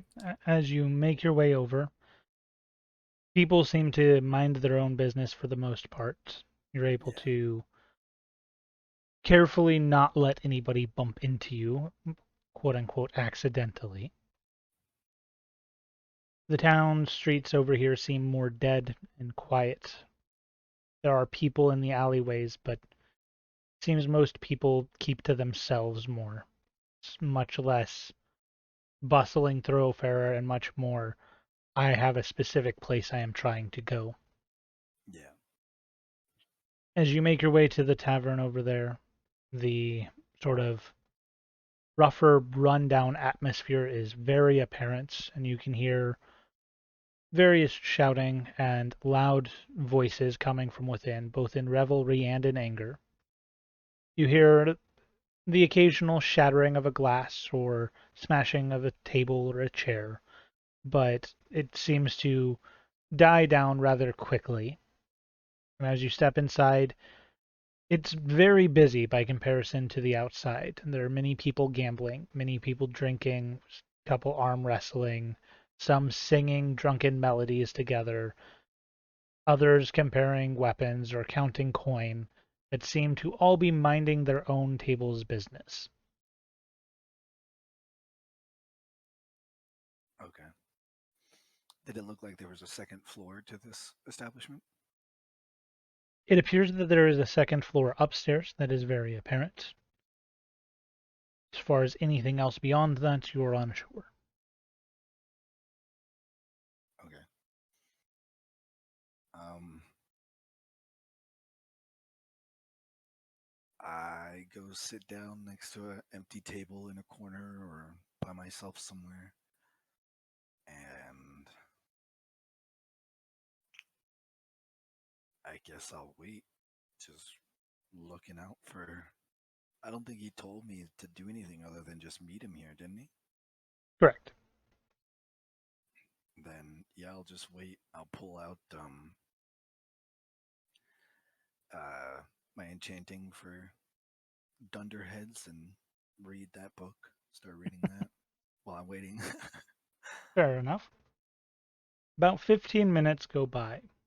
No waitress or anybody has came to speak with you. Nobody seems to have taken notice of you. Before a waitress walks up, places a mug on the table and is filled with a very dark-looking ale.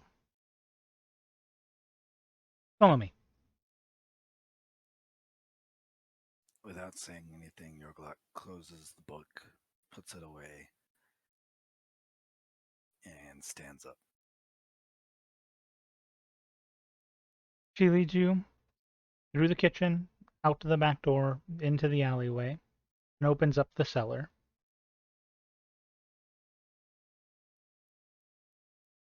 He looks at her. Does she just look normal, like a normal human being or whatever race she is? She is around 5 foot 2 inches tall, short, fiery orange hair with red eyes, with two sort of fox-like ears on her head and a fox tail, with slitted eyes. Other than Red that, eyes. the only thing that really sticks out to you is a sort of snake-like tattoo that runs up her neck and towards her mouth and looks like it is biting at her lip.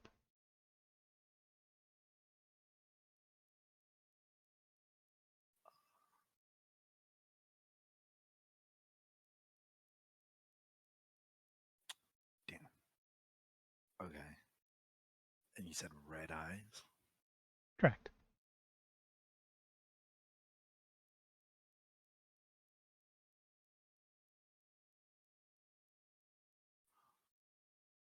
Okay. Does the snake tattoo mean anything to me as a symbol, or does it just look like a ruffian's tattoo? It looks like it might have meaning, but it doesn't mean anything to Yorglot at the moment. Okay. He slowly starts walking down the steps.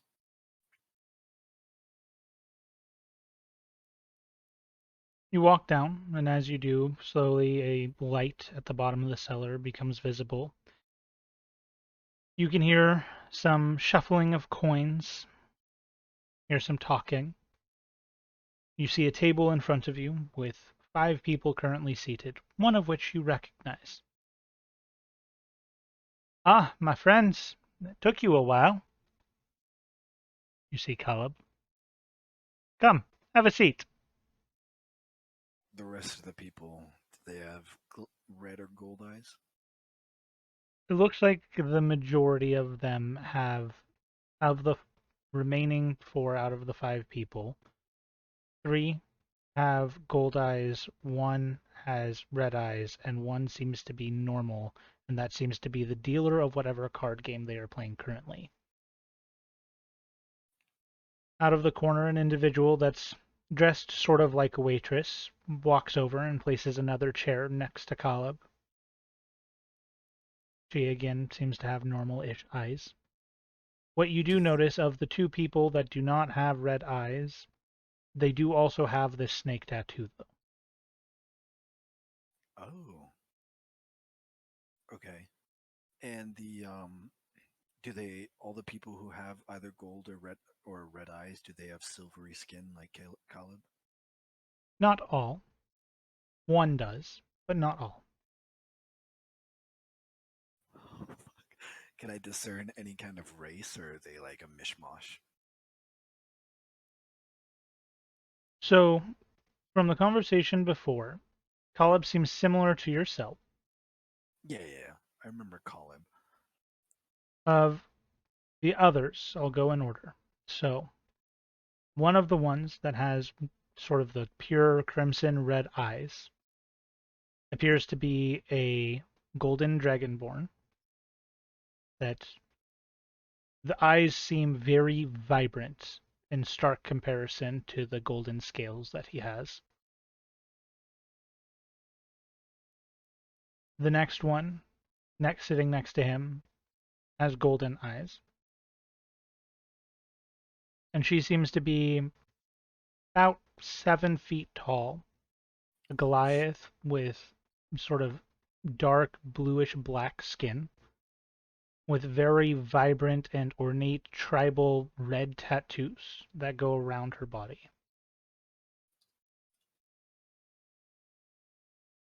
The next one that you see, again having red eyes, appears to be a halfling sitting on a stool that raises him up to be at least level with the table, similar to others.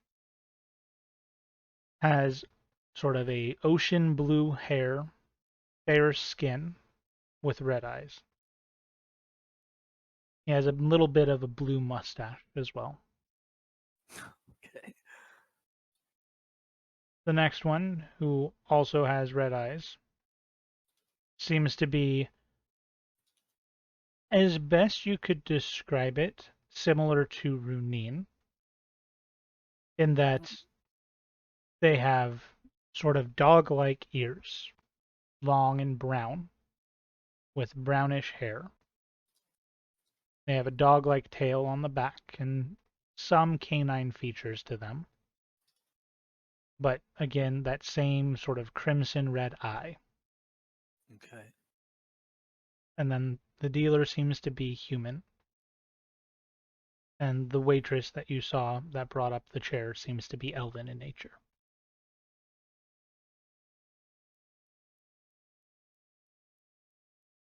How Nomura was really, really tall, right? Nemora was very tall, yes. But she was like 11 feet tall, right? Ish, yeah. Okay. With Yorglot looking around, just while walking over to the chair slowly. Yeah, it was a lot more reading than I thought it would be. So, Is did you find anything good? He is takes a that drink of his ale. that's Caleb? Hmm.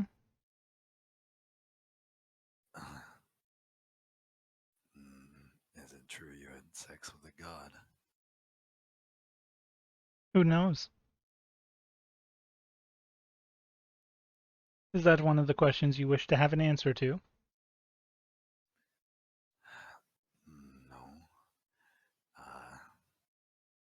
Why? Is because I don't think that's particularly important. No.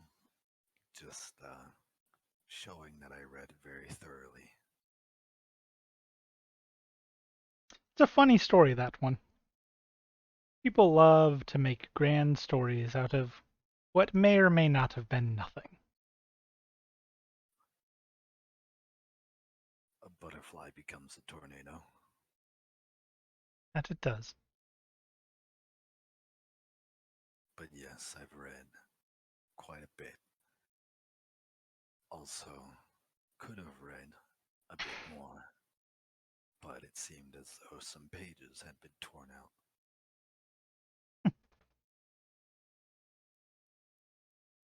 Wonder who could have done that.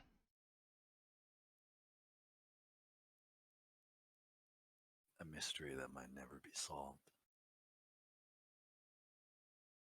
Anyhow, I told you that I would answer questions for you.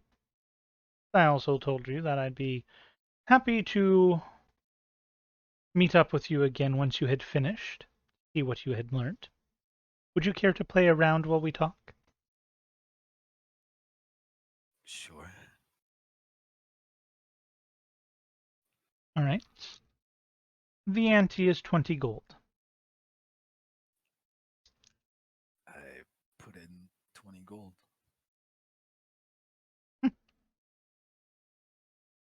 So the way the card game is going to work is every so often while you're having a conversation, I'm going to have you roll a d6. Okay. You will get 5 total cards. It's the highest total wins. Okay. There will be betting at the end of drawing each card. You can choose to fold and be done with that hand, in which case then I will just continue with the hand out of like off to the side, and that hand will be Uh-huh. over, and you can choose to buy in again or not. Okay. And it really just winds down to who wins the hand. But the Okay. longer that you are here, the more you could choose to try to learn, as well as the more you could lose in gold, depending on if you keep playing. You have no obligation to play, though. Okay. So go ahead and roll your first d6 for now. Okay. 3. You will not want to tell me for future reference. Oh. So you can re-roll if you would like. Okay.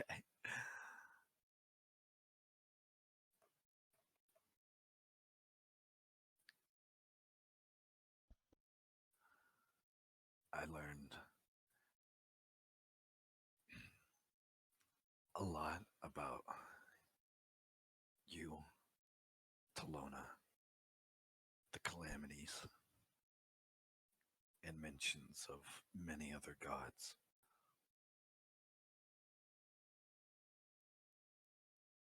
Why did you want me to learn about Talona?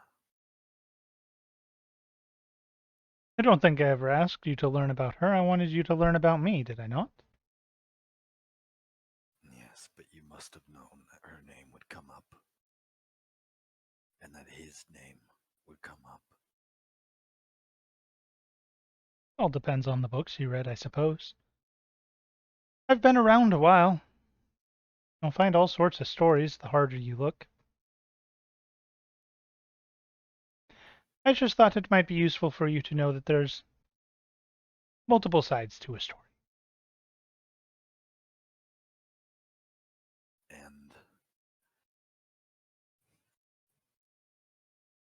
spirit rot was intertwined with what I read. Was it now? People fight about whether or not Talona or another is responsible for it.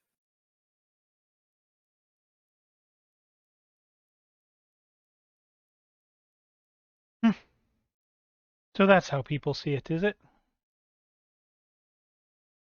Well, mortals see it as a disease, yes. So the quickest connection would be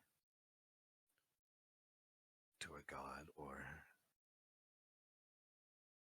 a creation of a god to put to blame. Logically, it makes sense.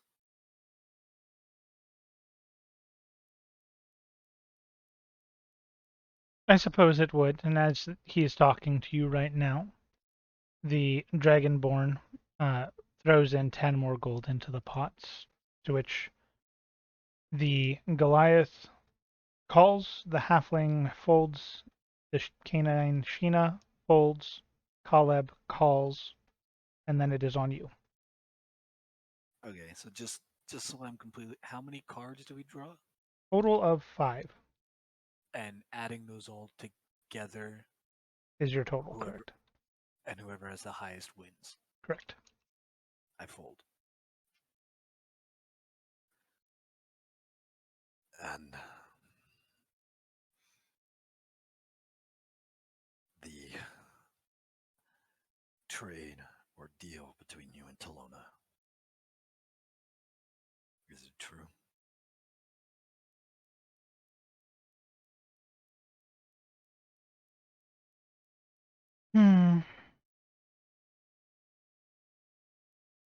Now, that is a tricky one. I suppose it is, in a way. In what way?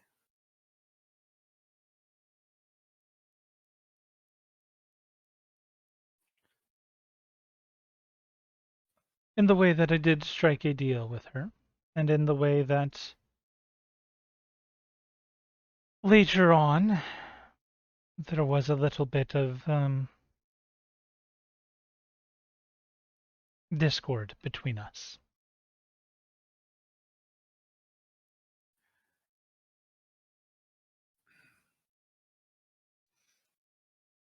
Is it true that during the calamity a god died? Just one.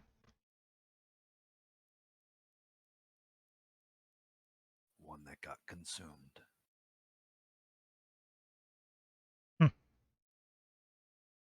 Yeah, that did happen. Where do my people come from? Are you like us?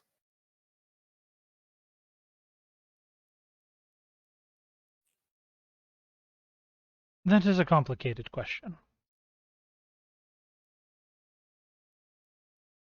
I've never seen a single person outside of my town, my village, like me.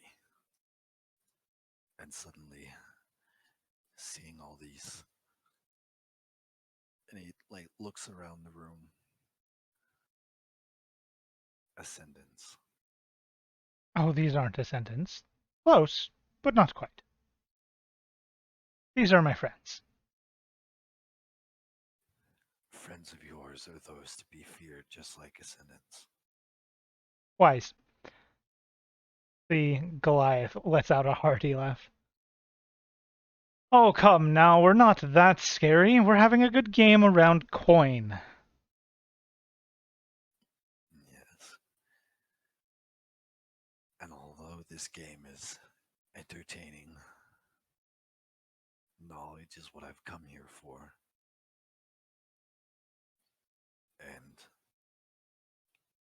I wish to know of the golden children who are born to people that are not my race. What happens to them?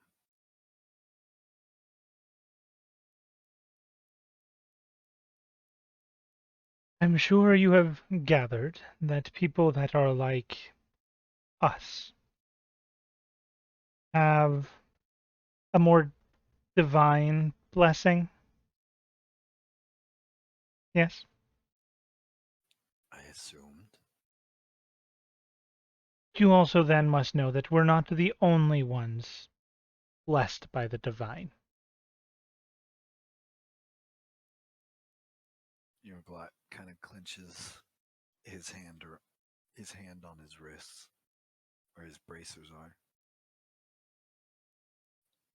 This I understand. Now, what do you think might happen if a deity that's not supposed to interfere too much in our world attempts to be born into, say, the child of two humans?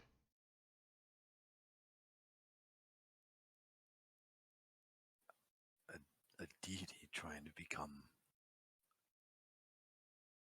to join into a mortal's body.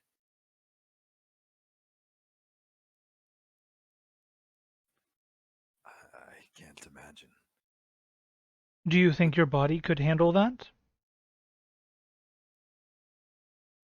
Would Yorglot know anything about deities trying that in the past? From his teachings at home? Go ahead and roll a history check. Or religion, your choice. Okay, I'll do religion then. Natural 20. 22 total. You know of deities that have had children with mortals. You know of deities that have taken on a mortal form in this world. And you know that sometimes, in order to assess the world, deities wish to be born and raised as a mortal to see whether or not mortals are worth their blessing.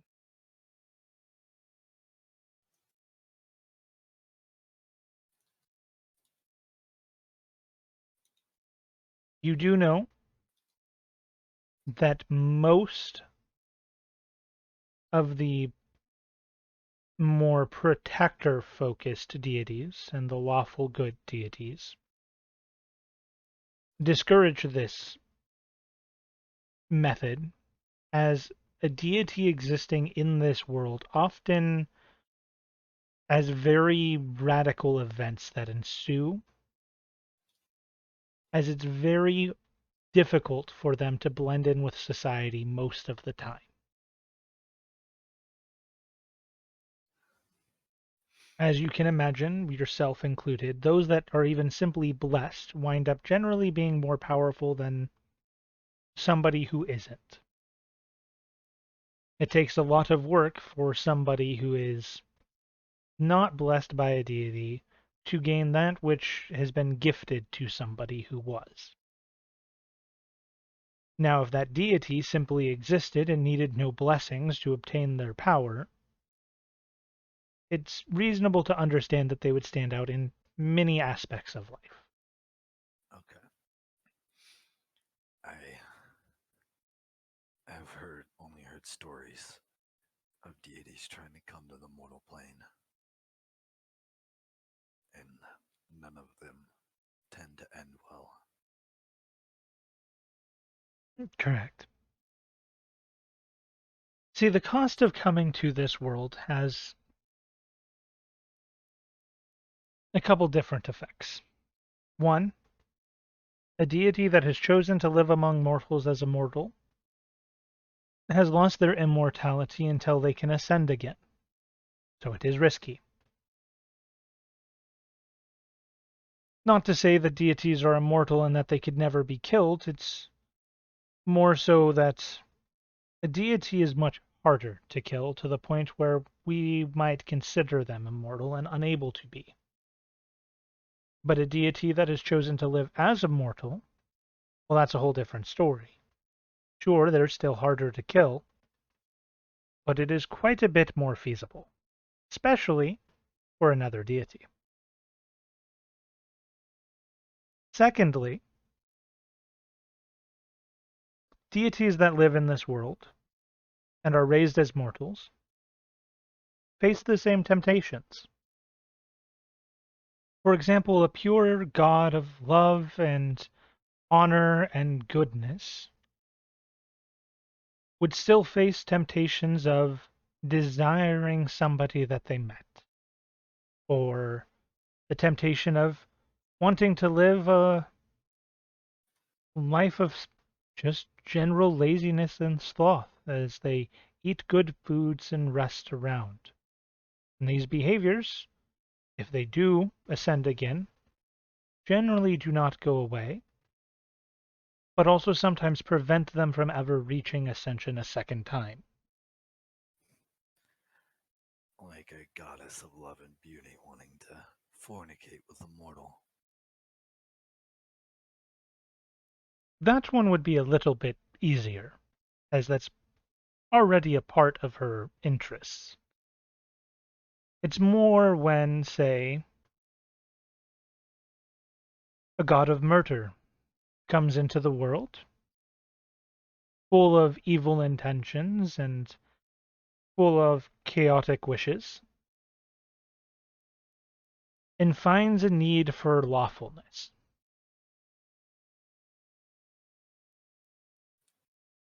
It's funny you say that, actually. I think I just recently killed one of the god of murder's pets. I think it would be more apt to say you have killed a splinter of what he used to be.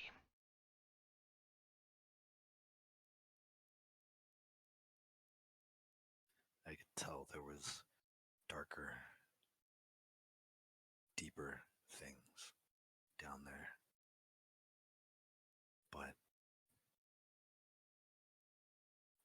what happens when the gods try to come born into the mortal world and it fails, like you were saying? In cases like that, sometimes their being itself is twisted.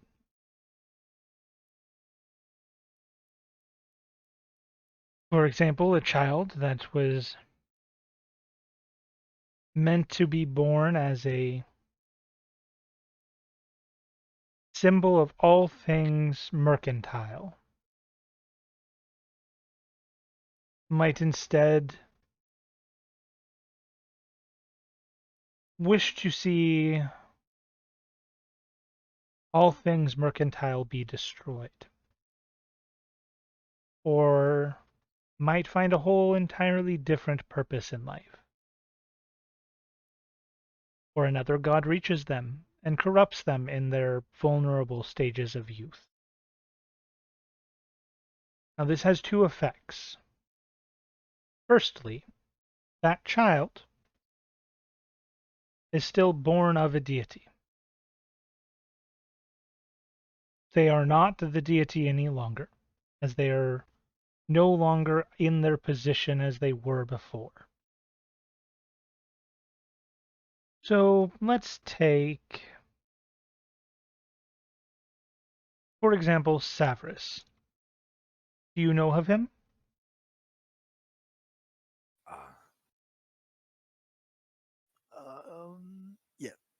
Yes, I do. God of divination and fate. Yes, but more specifically also the god of wizards. When he steps down and becomes mortal, his spot becomes vacant for a time. It is normally reserved for him should he reach ascension again. If it were to go wrong and his birth were to fail, a being that is but is not Savris would be born, and his seat would immediately open up to be claimed by another. So on one hand, you have a being that is strong, blessed more strongly than most of a traditional follower, that no longer has a purpose. And on the other, a seat amongst the pantheon of the gods has opened. At this point, he kind of changes his mind as the Dragonborn is raking in a bit of coin. Would you like to play another round?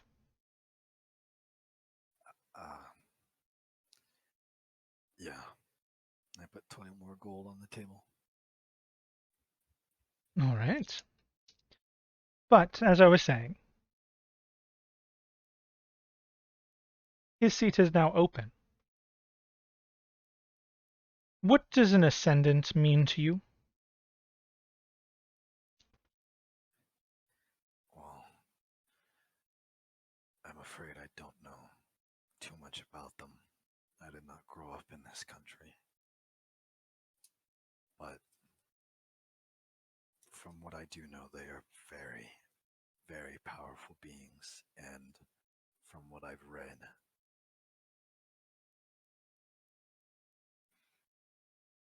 they've been here for a very long time.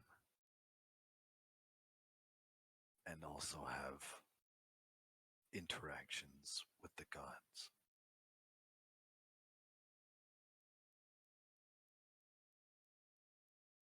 Sort of correct. Now, though I will say, a couple things.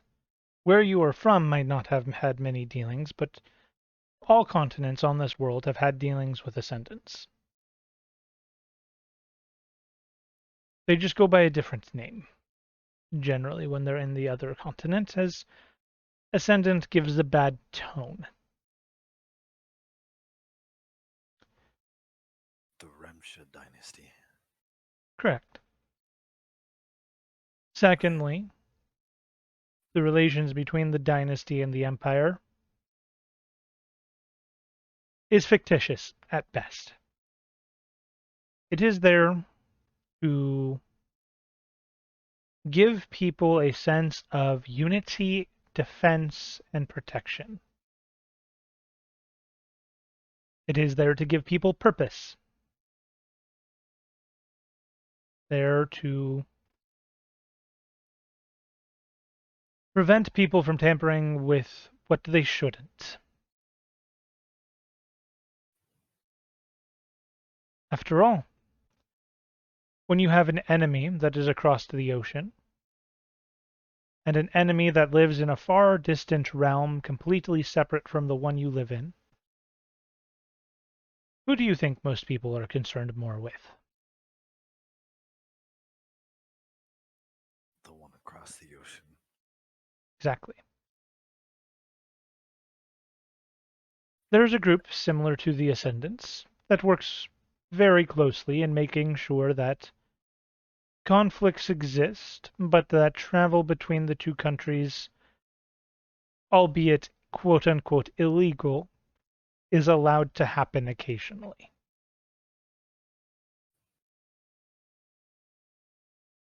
It helps us make sure that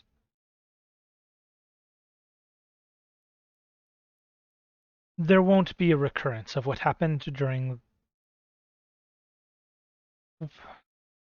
events that should never happen again. Let me say that.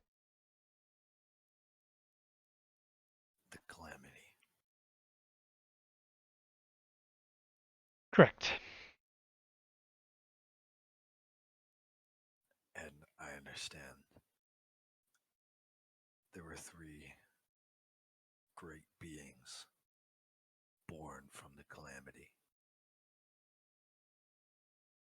This is true. What locked them away?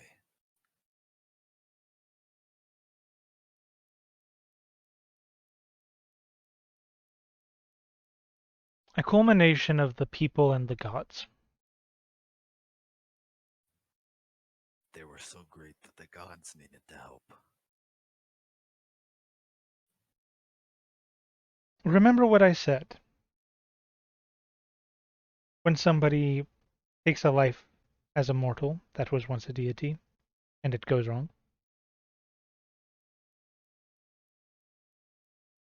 Talona. She birthed herself as a mortal, didn't she? And remember how that opens up a seat. He's a deity. If Talona became mortal, that seat opens up. And the next most powerful being of poison would take its place. Now imagine a being created by a god that was meant to be as powerful as Gorlock. As soon as he says his name, Yorglot looks up at Caleb. The entire time he's been just looking at his cards.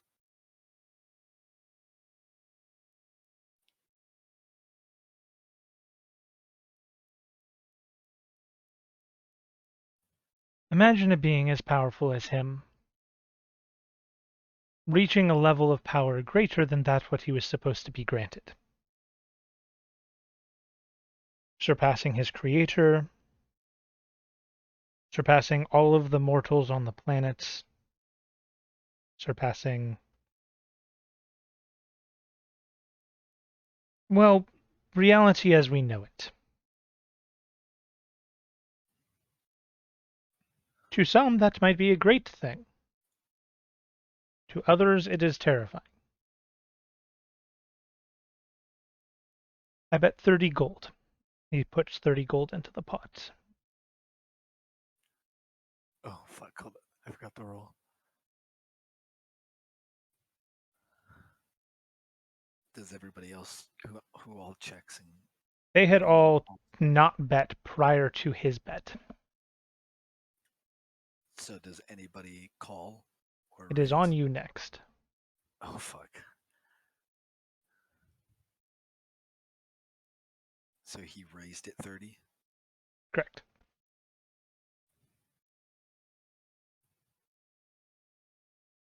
I call.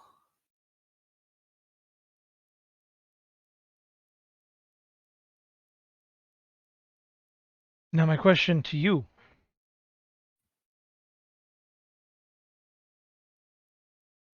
If that being is sealed away and it does not lose its seat, he might look for champions to free him.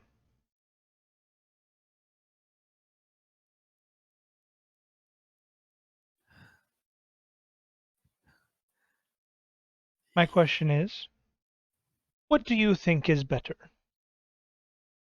To free him or to surpass him?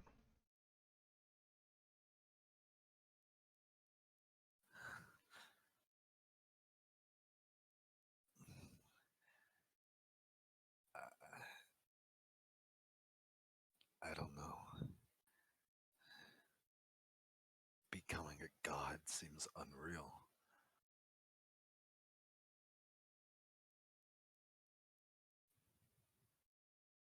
And it is for most. I'm sure at this point you have gathered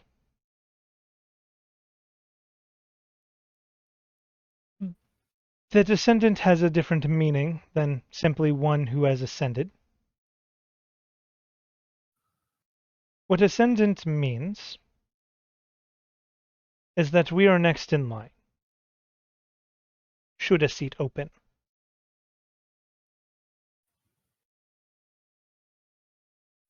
You want to ascend to godhood?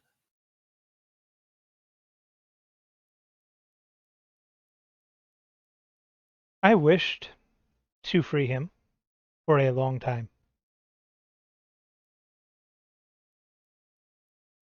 Part of me still does. But the other part of me knows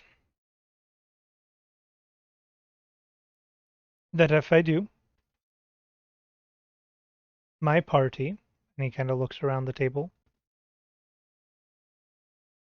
well, they would die.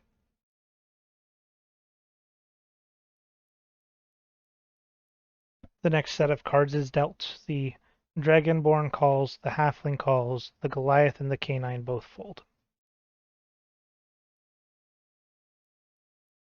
So we have 2 now. Correct. I call. Well,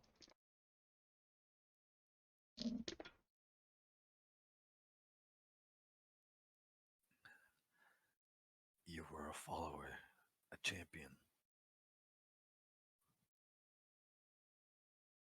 Your deal with Talona.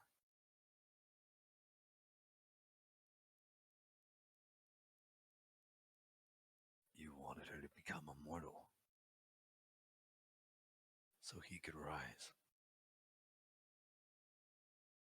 clever.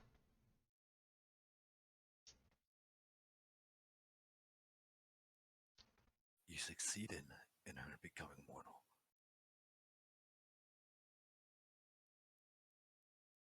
Possibly.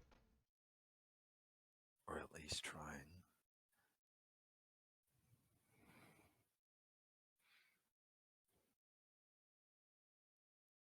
I did.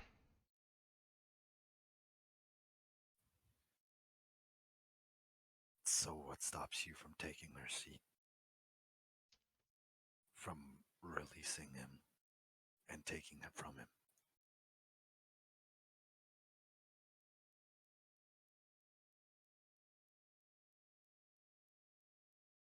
What stops me from releasing him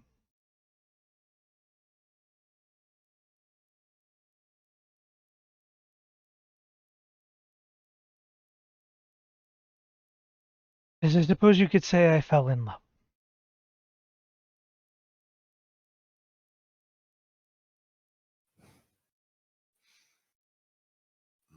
You see, fate has a funny way of working. You convince somebody to become mortal. They step down from their seat. And then, who was once a hideous, horrifying visage to look at, takes on a beautiful, youthful form.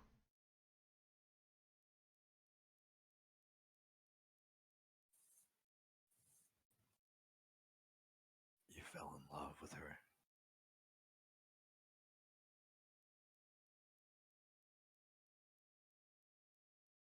I did. I am. And does she live now?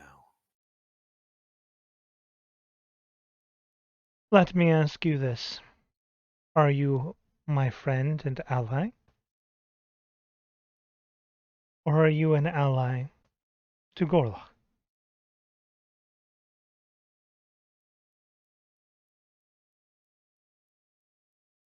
The Dragonborn puts in 20 more gold.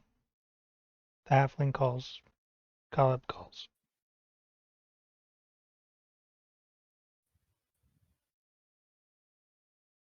I fold.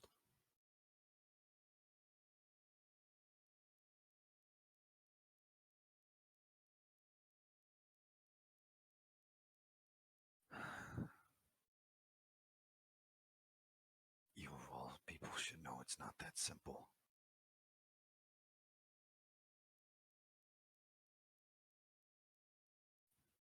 they did to me. How they treated me. I gave everything to help them.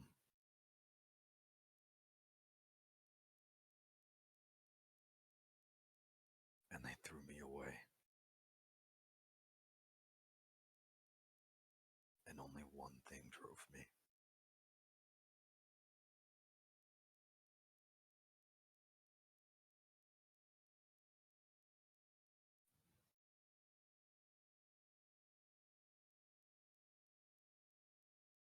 Now I have something else inside as well that I do not like. But it's a means to an end.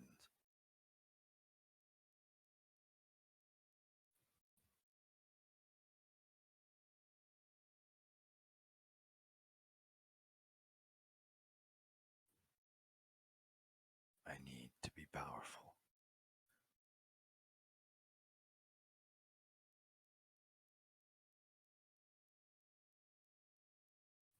See?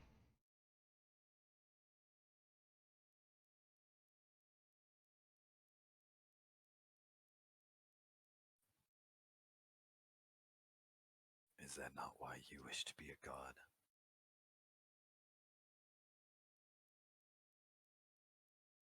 That was my wish at one point. My wish at this point is so that I can open a seat for that whose it should be.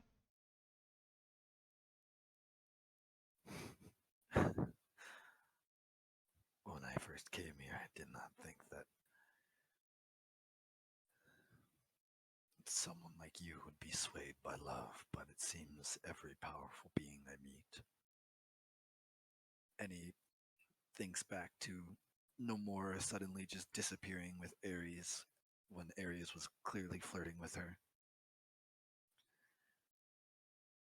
Is entertained by the thought of love. Or human, I guess I shouldn't say human, but mortal affection at the very least. I don't think it is as simple as that.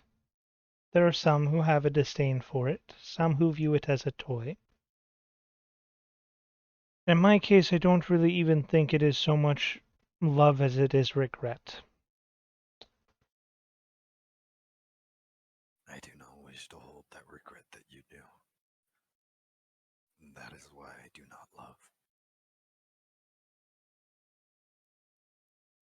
That regret was not born out of love, but out of consequence for seeing what happened because of my actions. Then me and you are the same. I did something out of love.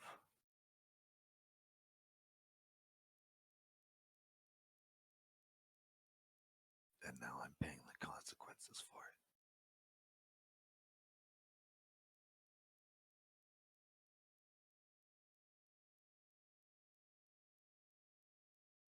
But if you had to go back and do it again, would you change?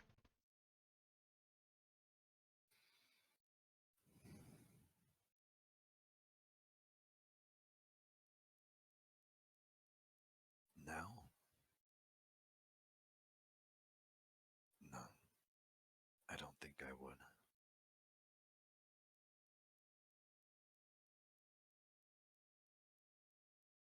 But that time, not for them.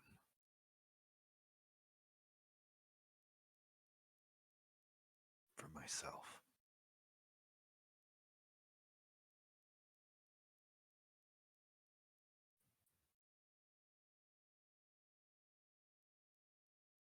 Then let me teach you something about Gorlock. He is not like other deities, where if you do not revere him constantly, that he will become envious of you. He will be annoyed if you revere something that he stands against. Yorglot thinks back to when he kneeled in front of the child of Sylvanas. But he will not strip your powers away. He still has not stripped mine, even though he knows I wish to attempt to best him should he ever be freed. Instead, he will grant you more. He will encourage you to try to challenge him. Because of the way he was created, if he can best you and consume you, his power serves to grow further.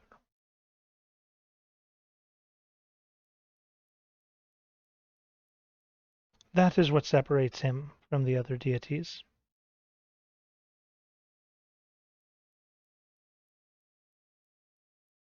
And his other pets and champions. I believe I've already fought one. If it is a consume to get stronger, are they all my rivals?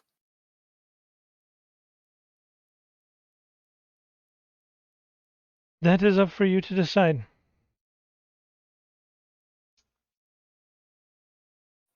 You can turn things against him if you are strong enough. You can work with them if you wish to work for him still.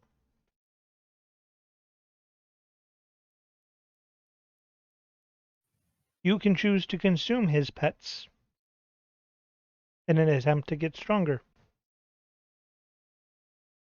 But that also has its risks.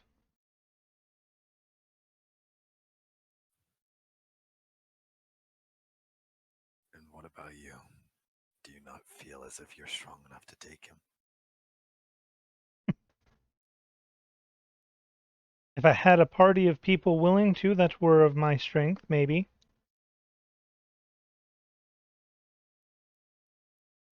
And I'm guessing most of the other ascendants don't seem too keenly to fight a god. Enough to where freeing him currently would not be wise.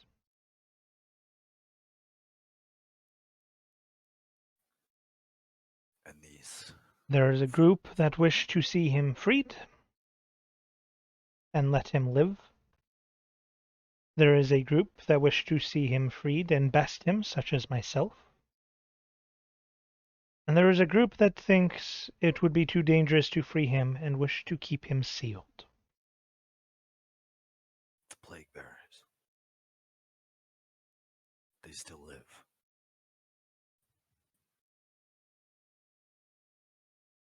Do remnants of history really ever die? At this point, the hand that you had folded wraps up as the last card that was dealt. Caleb bet 2,000 gold on. Oh, Jesus.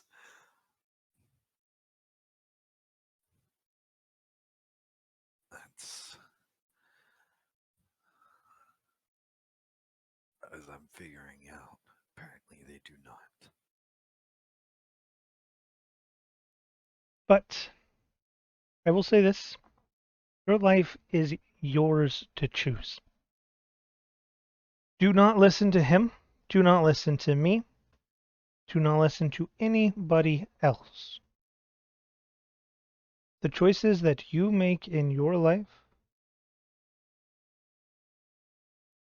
should be none other than for your own wishes. If you wish to save people, then save them. If you wish to kill people, then kill them. If you wish to never fall in love, then don't. And if you wish to change, then change. Do not let yourself be a puppet for him. Do not let yourself be pulled around by my whims and turn against him simply because I have told you a different side to the story.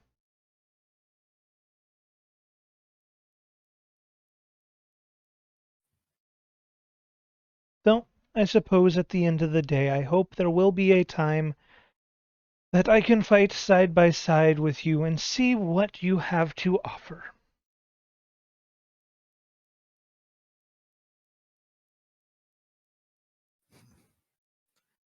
Fighting side by side with an ascendant.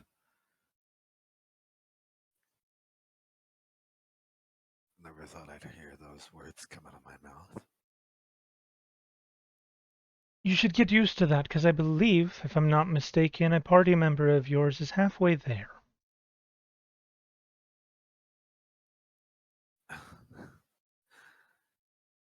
She was also not one that I thought Ascendants would take a liking to.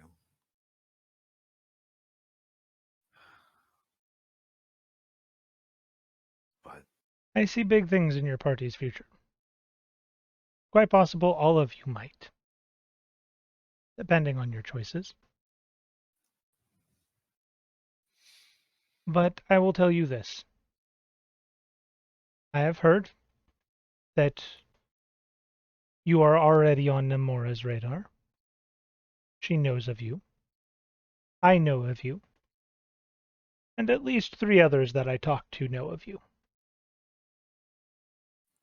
3.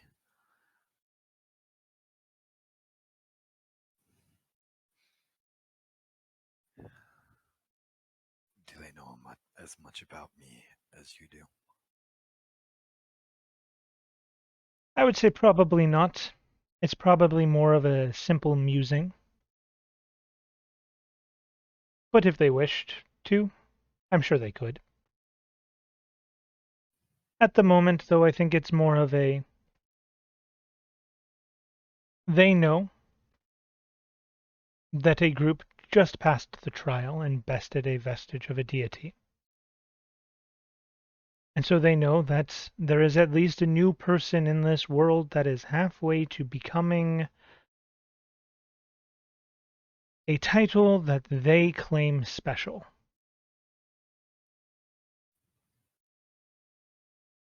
Now that being said, the first half is easy, the second half is hard. But still, achieving what your party has achieved, especially as quickly as your party has achieved it, has drawn some attention. I'm sure it won't be long before people try to buy you to their side.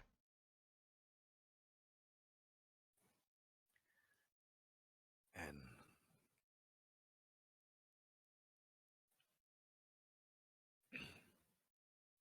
I appreciate all the selfish information that you've given me. But I did come here for one other thing. Of course. I guess on a mortal scale it's much grander. But spirit rot. I have not seen much of it in my village, but here it is a very terrifying thing. And what happened in Mishla was no natural occurrence. If you've spoken to Namora, as I say her name, do I feel that tingling in my head? You do not. If you've spoken to her, then you know of what we talked about.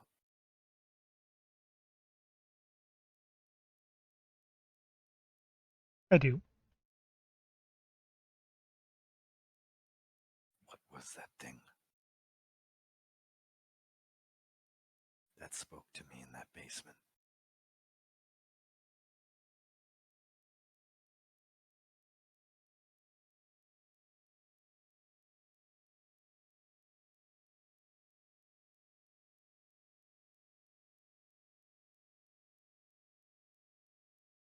I do not wish to deny you the room for growth or for exploration, as I remember the days where my friends and I here traveled and enjoyed our time together as if saving a town was a great feat that would truly change this world. It's an important learning experience in everyone's life.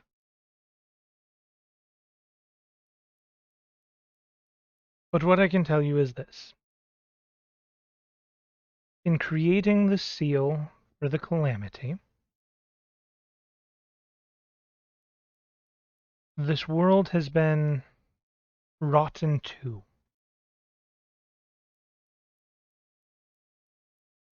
There is the realm that we live on, and there is the realm that the calamities are banished to.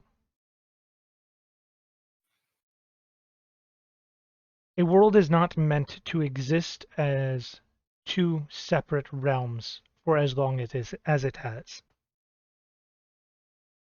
What you saw was an attempt to forcefully merge them back into one. And that creature was from that realm. Correct. Yorglot quickly goes into his bag and pulls out the paper from the alien text. These places. And he slides it over to Caleb. Do you know them? Clever. Yes, I do.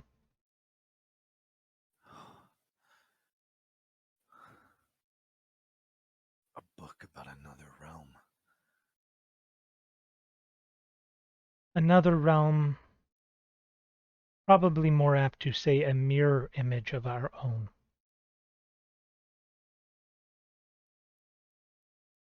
And spirit rot is a leakage? What we know as spirit rot are beings that have been touched by the magic of the other realm that do not belong here yet cannot return to where they came.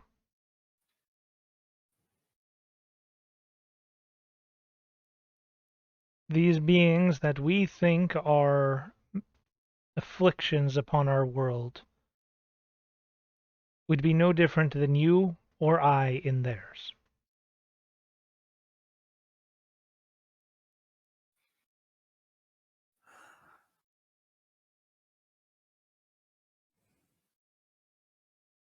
If you are to ever visit there, you will need a powerful magic to protect yourself. At the very least, an extremely powerful illusion. As you would appear to them as they appear to us without it.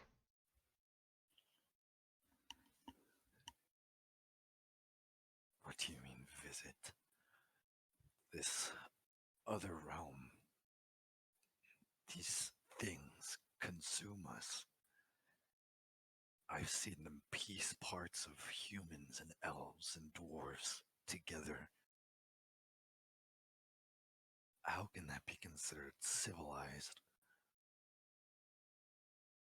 Have you not also seen people tear them apart limb by limb?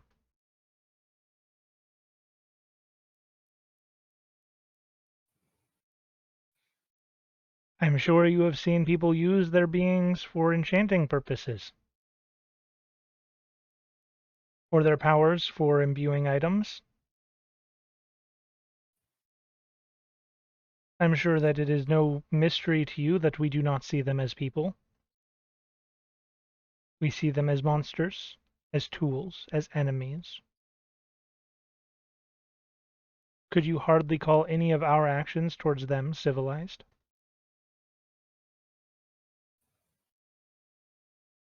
So the things that come through are more like that world's beasts.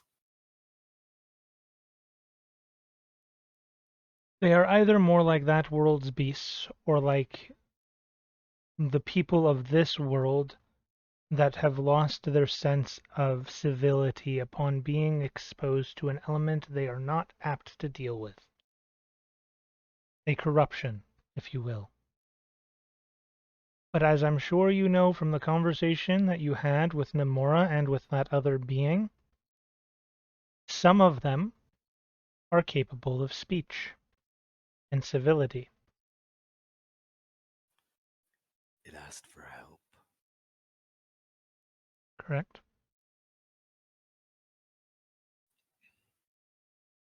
Was it trying to go back? I suspect it could go back willingly. You wanted to merge the realms. Correct. There is a group that believes that merging them would allow us to cure it. There is also the theory that it will make it irreversible. And either way, I am not keen to merge the realms that have the calamities sealed away within them without first handling the calamities themselves. The calamities are manifest in the other realm. They are still somewhat sealed, but their effects there are much heavier.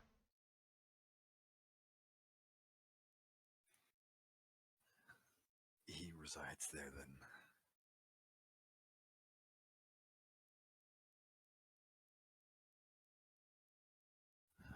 I will have to visit. Do not rush into that.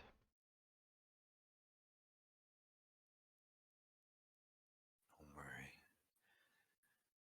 The term spirit rot still scares me enough.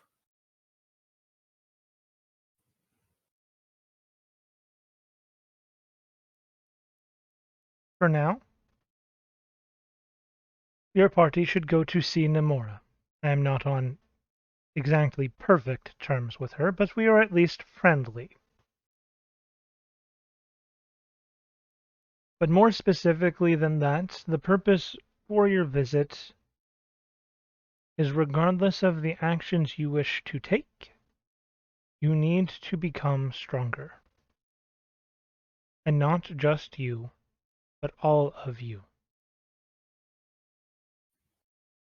I'm sure you are aware, after what you have just succeeded, that without the help of others equally as gifted as you are, that this would be nearly impossible. There is a reason why even myself am currently sitting at a table playing cards with my friends, though it has been a while since I have been allowed to do so. Allowed? Are your friends not immortal like you? By any means, they are unfortunately not. You see, we traveled together, we bested a vestige, and we saw what it did to me and the difficulties that transpired for me and the rest of them out of their own wish to not be embroiled in the same affairs, decided to never partake in that again. So any trials we passed from then on were continuously passed to me.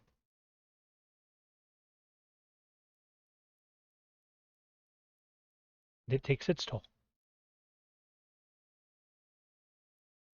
Then why? I can understand if some of these here aren't alive anymore. But why the eyes?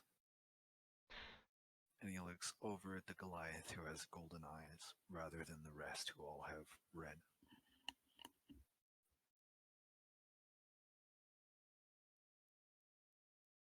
That was my gift to them.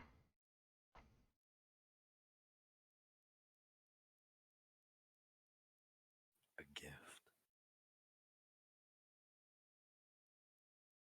Yes.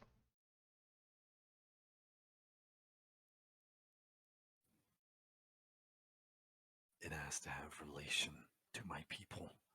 Somehow, I understand that we are half celestial beings, but our mortal side keeps us. And all of the people you just pointed to have at least a portion of celestial blood in them. Was my gift.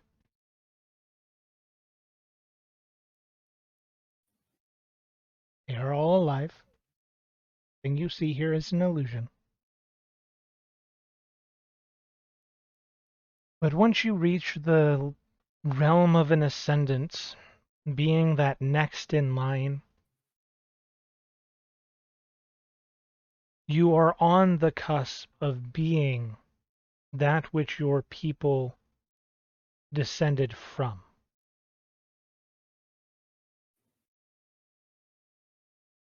Having followers of your own is not that difficult at that point.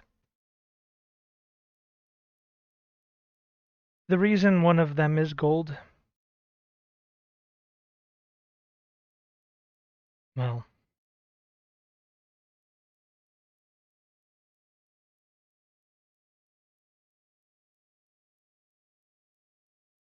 the reason that one of them is gold is because for them I could not give them that which they needed,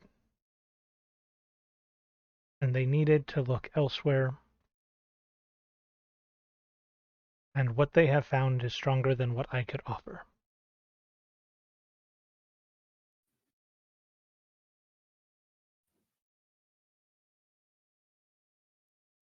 Then you. And Yorglot is looking at the Goliath. Have you been to my home? Across the seas. To the far, far east. Aye, I have. We all have. We traveled there once. Maybe twice. The second time I chose not to leave. I stayed. They kept me company. You were taught of our people. Was.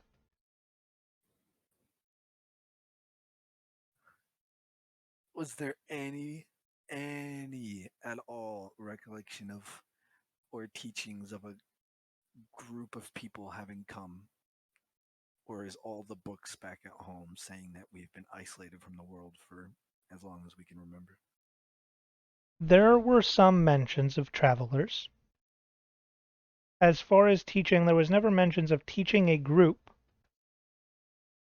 but there was mention of the occasional traveler that stayed behind to learn. Was there ever a name given?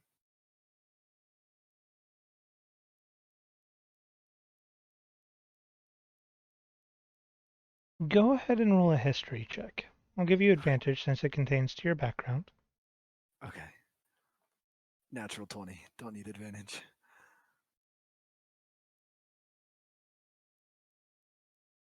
So, it has happened a number of times, though rare. They seem to be separated by around 20 to 30 years each time. Of the names that you recall, the name Sherva comes to mind as a Goliath who was taught around 50 years ago. Only. Okay. As the only Goliath that you know of.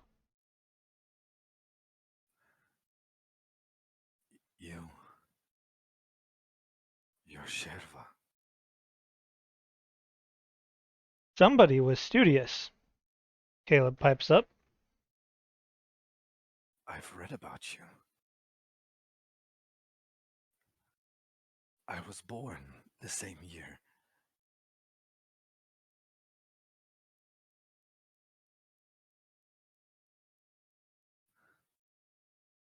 You were the last visitor we had.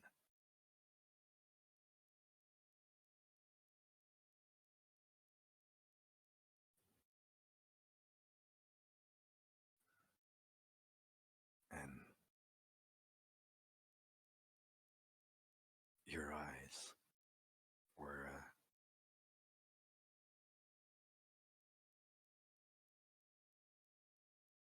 a happening of your teachings. They're a happening of me realizing how I could become closer to my deity.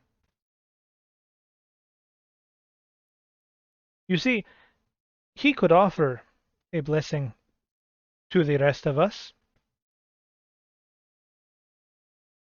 because they had nobody that they were following. But I am a paladin.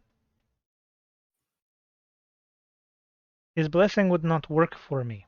He could not give me the power that I needed. And my god, well, is a stubborn one. So I had to figure out how I could get what I needed to continue traveling with my party. They had not yet left me behind, and they refused to leave me behind, but it was clear that I was a risk to them.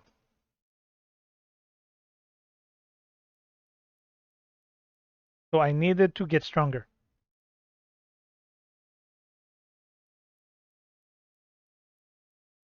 Does that mean... And he looks over back at Caleb, or Cullen. One of your trials was within the last 50 years. No, that is not what it means at all. What it means is that she has become a vestige herself.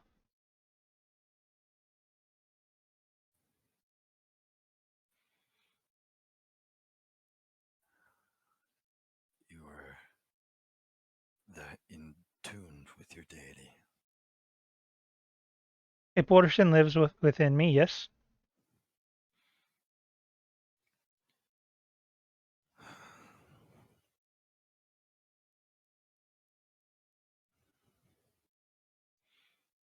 And that is why it is difficult for him to meet with me and with the rest of us, is because if the other ascendants caught wind that a vestige was his friend, it would not be exactly impossible to believe that they would seek my power for themselves. Yes, you're one of the trials then. Or could be. Could be. Personally, I don't want to be. I can understand the secrecy now.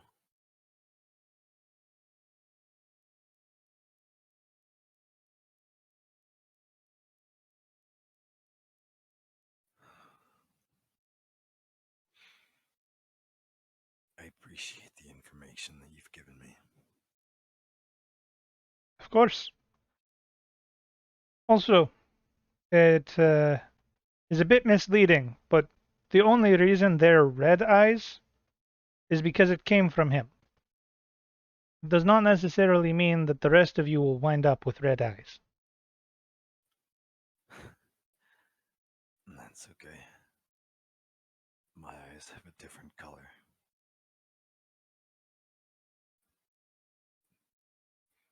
And as Yorglot looks up at the Goliath, having been thinking and learning so much about his god, his eyes have gone from the gold to the green.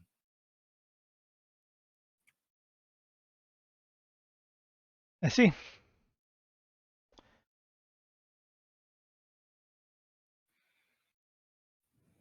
And to you, Caleb, I appreciate your wisdom coming from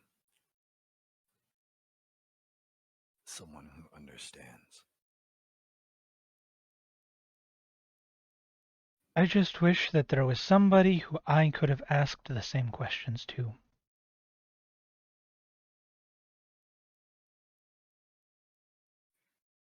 And if it's all right with you, I would like to consider us as friends, though if you choose to side with Gorloch, I would understand. But I would hate to fight you. And until that day comes, I will continue to look at you as an ally. However, there is a bit of advice that I would give you that is just for your knowledge. I would not trust the Sultan of this town. The the Sultan. I am sure you have seen what he is doing outside of the town. That's his doing. It is a researcher of his, under his orders.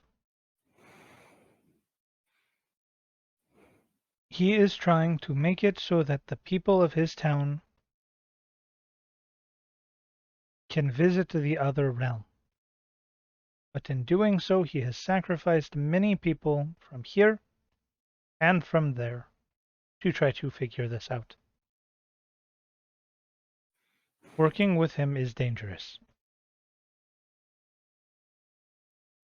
I knew he was a whack job when I was told he was trying to buy that deck of cards. It wasn't the deck of cards that he wanted. He simply wanted to multiply his wealth to buy something far worse. Now I'm happy he ran himself dry doing it. Either way, that item is gone. Ironically, Namora and I pitched in to purchase it, so that he couldn't. If you know of the cards, you know of the Enchanter there as well. I do.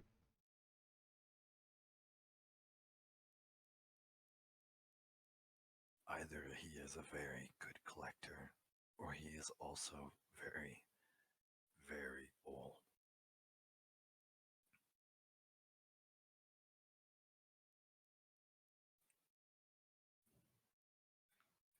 I can tell you one thing if you wish to know.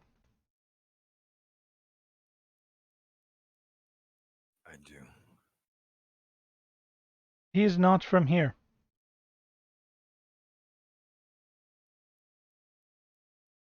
You mean this realm? Correct. He is very good at what he does. But part of that is because he's not from here.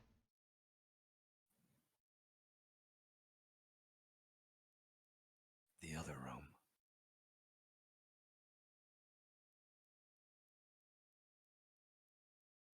I want you to imagine for a second a world where three calamitous beings that are all on the level of deities have magic pouring into the world at all times. Imagine the effect that would have on the landscape, on the creatures, and on the people. Surely you can see why somebody who has been immersed there for a long time would be as powerful as he.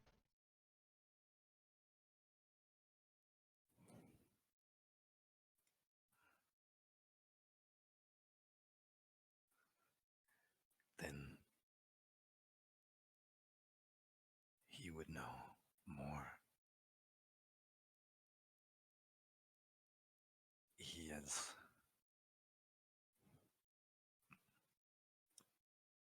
He's trying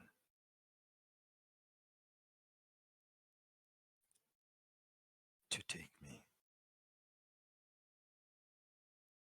my soul.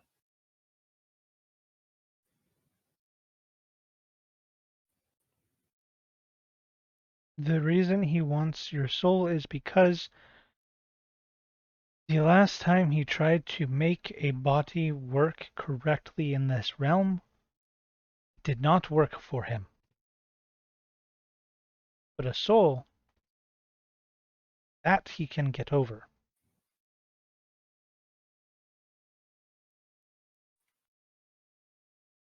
And the thing he tried to mess with, did he try to cross?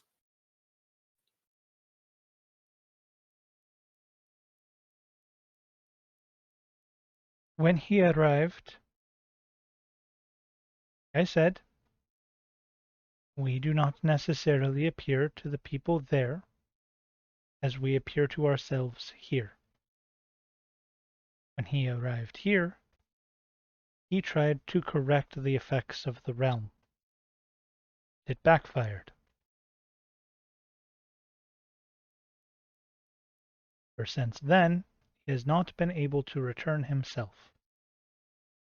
And he's not allowed in one form. Correct. And so he would never know what he was supposed to be here.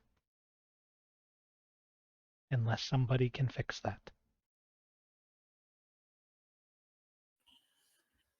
And I hear the reason he is collecting people is because he is setting them to work endlessly in the other world to try to answer this question where there is more magic available. So I imagine that whatever deal was struck has to do with the fact that Gorloch would also need your help in that realm.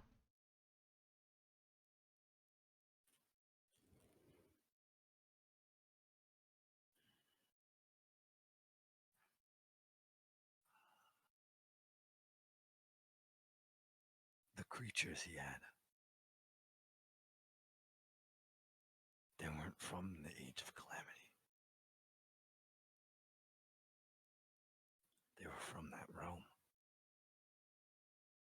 Yes and no. What do you mean? That realm is permanently stuck in the Age of Calamity. Its effects are what this world would be if it had been in the Age of Calamity for all of the years that it has not been.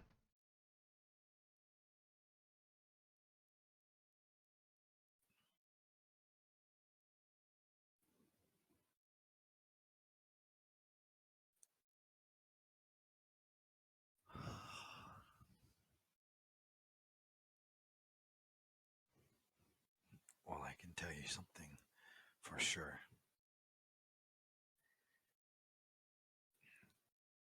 My first goal is to get this damn thing out of me, that he put in me. Which, I don't care. The Enchanter.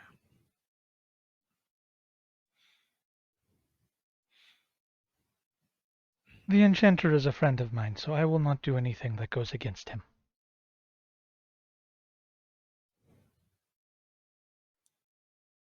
I need to be the one to remove it.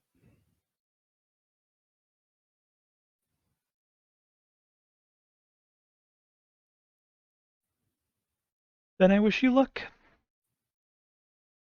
My advice remains the same. You'll need to be stronger. And now I can't die. Something that I thought before was just a minor inconvenience.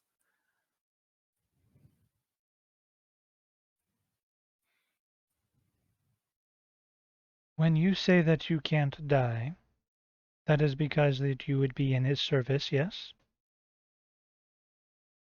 Yes. Or I fear that. But if your soul exists within the other realm, then it does mean that if your party wished, they could come to your rescue. Just means it wouldn't be as simple as snapping their fingers. That is a part he likes to leave out.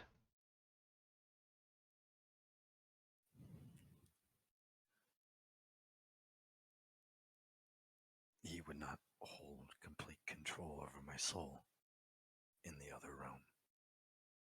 He would, but it is far easier to break the chains that shackle somebody when they are tangible and exist than it would be to break the chains that exist here currently. So, while I don't recommend dying to solve this, if you died and your party wished, they could try to save you. And if they did, well, I'm sure he would be annoyed. I highly doubt he's going to go out of his way for it unless you pose that much value to him. The simpler solution, though, is simply complete what you agreed to. Yes, that's what I plan on. Unfortunately, what I agreed to tends to take a lot of time. And I'm currently a novice, although he holds up his wrists. It seems I have some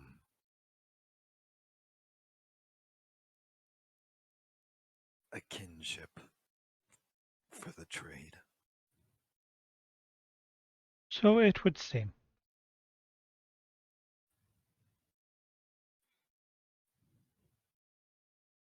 I can tell you this much. Things do not take nearly as long as you think they might if you pass some trials. And, like I said, I would like to consider you and your group my friend. I am sure Namora feels the same. There are others that I'm sure will view you as enemies. But when your group has all passed the first portion of a trial, that is to say, achieved what you just achieved, I think Namora and I could be convinced to teach you what you would need to do next if you wish to join us. To become ascendants. But first, that also does, like I said, mean not dying while completing it 4 more times. 4 more trials. 1 for each of you. And also, I will give you a hint. The vestige that you beat will dramatically change the blessing that you get.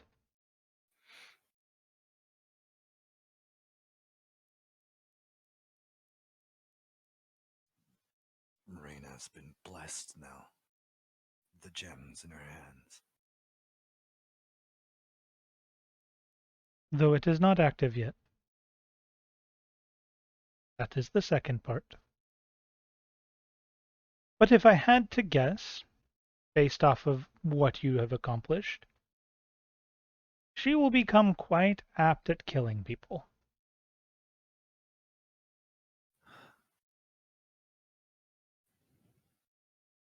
And these vestiges, other than your friend, do you know where to find them?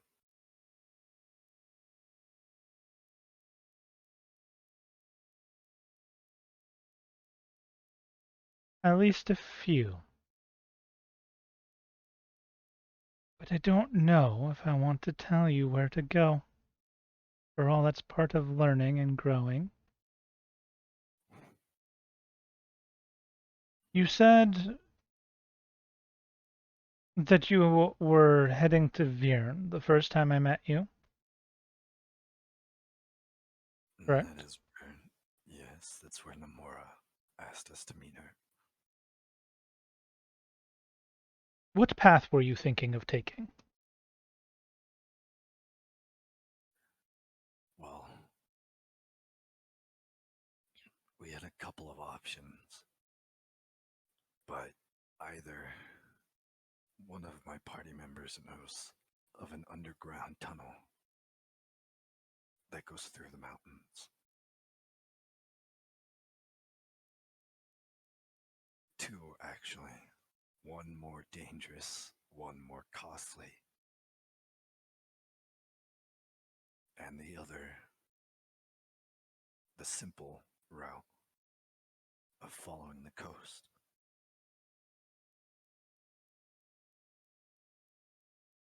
So then why did you come to Antir?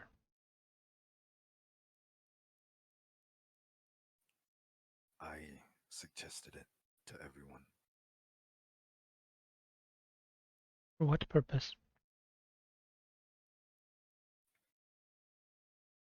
It was close. And I heard of a fable.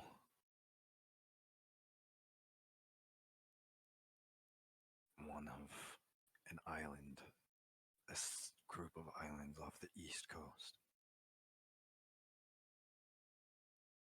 that supposedly housed hordes and hordes of treasure, of powerful items. I see. As long as it had no purpose for using the teleportation circle, I think that is fine.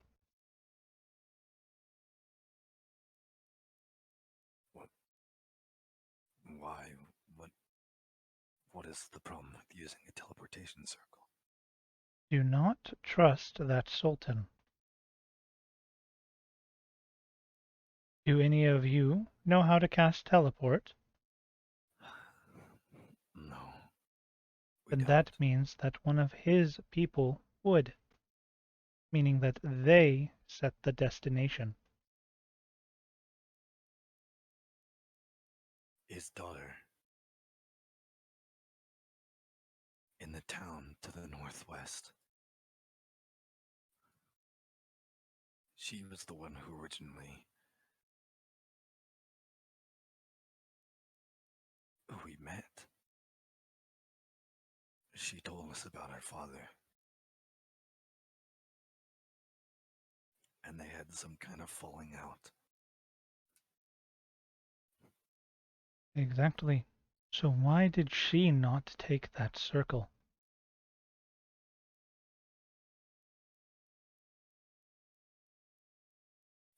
I had assumed it was because she wanted to be on the road. It is because that circle likely does not lead to where you want it to go if you are not the one casting the spell. And that's how he tries to send people to the other side. Quite possibly. My recommendation to you is to not have any dealings with the Sultan at all if you can avoid it. We have to stop him. And do you think you can? People. He's sacrificing people. Creating those monsters outside the gates that are terrifying his own city. We saw hordes of refugees. There was a woman and her child.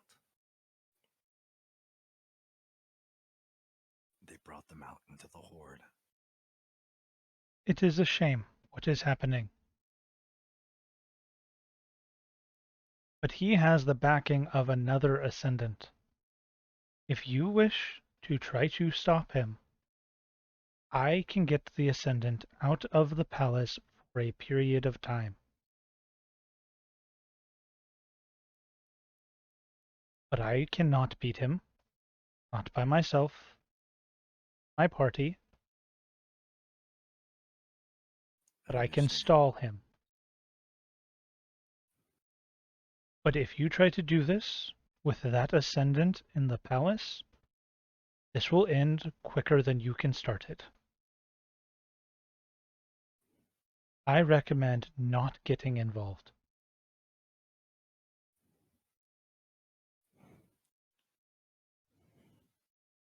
It's not something I can decide on my own. Although I wish I didn't need them. They are strong. I have to speak with them about it.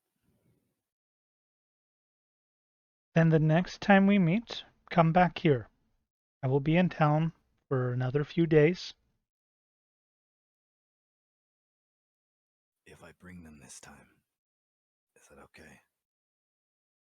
I want you to bring them next time if you do come back to see me before you leave.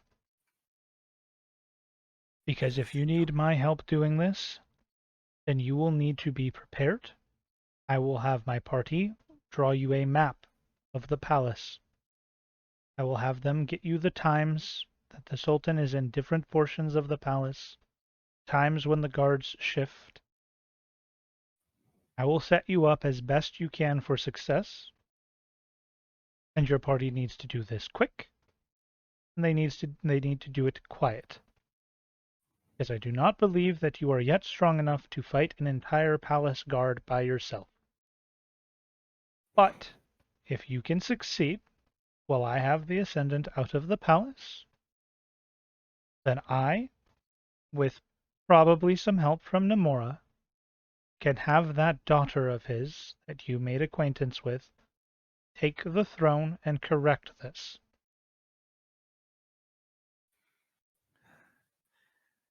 Okay. But one thing. Next time I bring them, when I bring them, I don't want them to know anything else about Gorlock. I can explain to them the severity of everything else, the other side.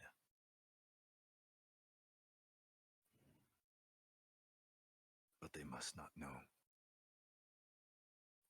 about him. That is fine. I will not tell them.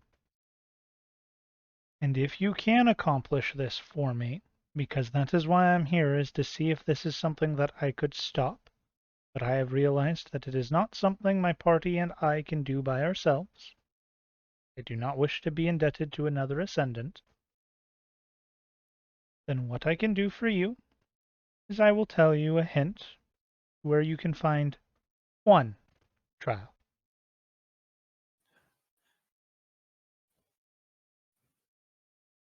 Okay. But by the time you reach that trial, I sincerely encourage you to talk to them about Gorlock, and to talk to them about what these trials mean.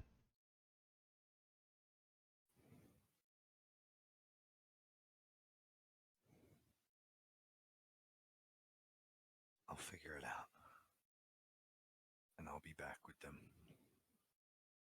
Very well. The next time you arrive, feel free to just make your way to the cellar. Got it. And as Yorglot stands up and he looks out to the rest of them, thank you for the game.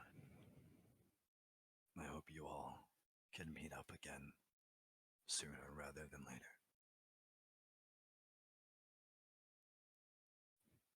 Sheriff speaks up.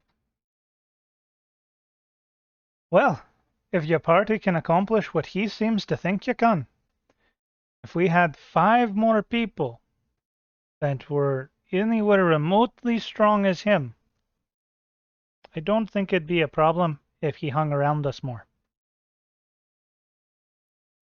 Him by himself is not much of a force. Him and 5 friends. Now that's a bit scarier. Well, then hope you guys can wait just a little bit longer. Sweetie, I've already waited around 170 years. I'm good. Take your time. It was good to meet you all. Caleb, I promise to keep everything secret.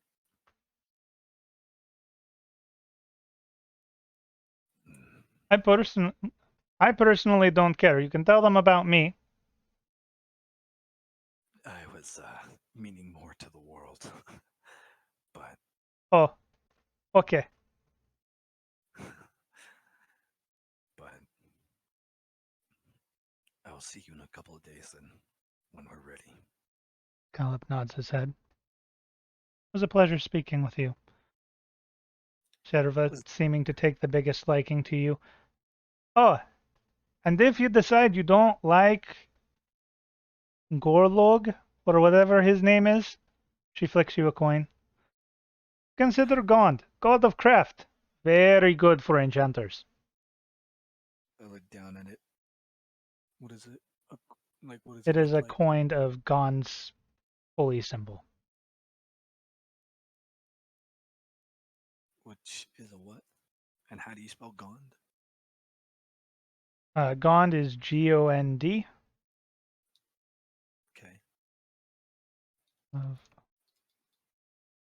All right, and then appendix. And Gon's symbol is a toothed cog with 4 spokes.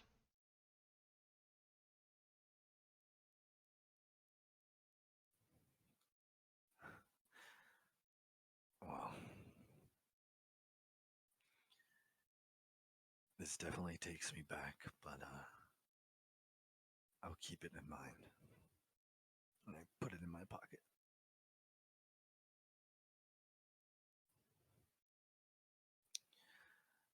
Alright. You all have fun with whatever time you have left.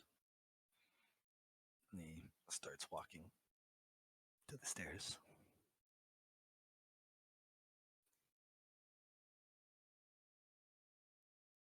They seem to go back to playing cards, and you can hear the shuffling of coins begin again as they had paused after the second hand.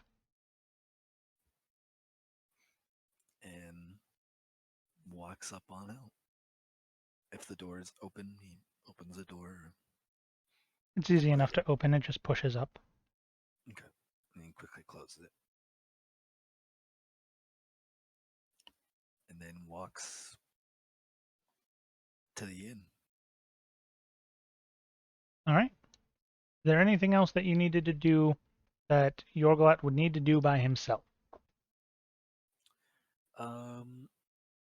Not stuff that would require a lot. Like I said, the minor shopping stuff. Yeah, like I the just getting unenchanted items to practice with and stuff. yeah, just little stuff like that. Okay. But other than that, yeah, I think that's it. Yeah. Oh, God.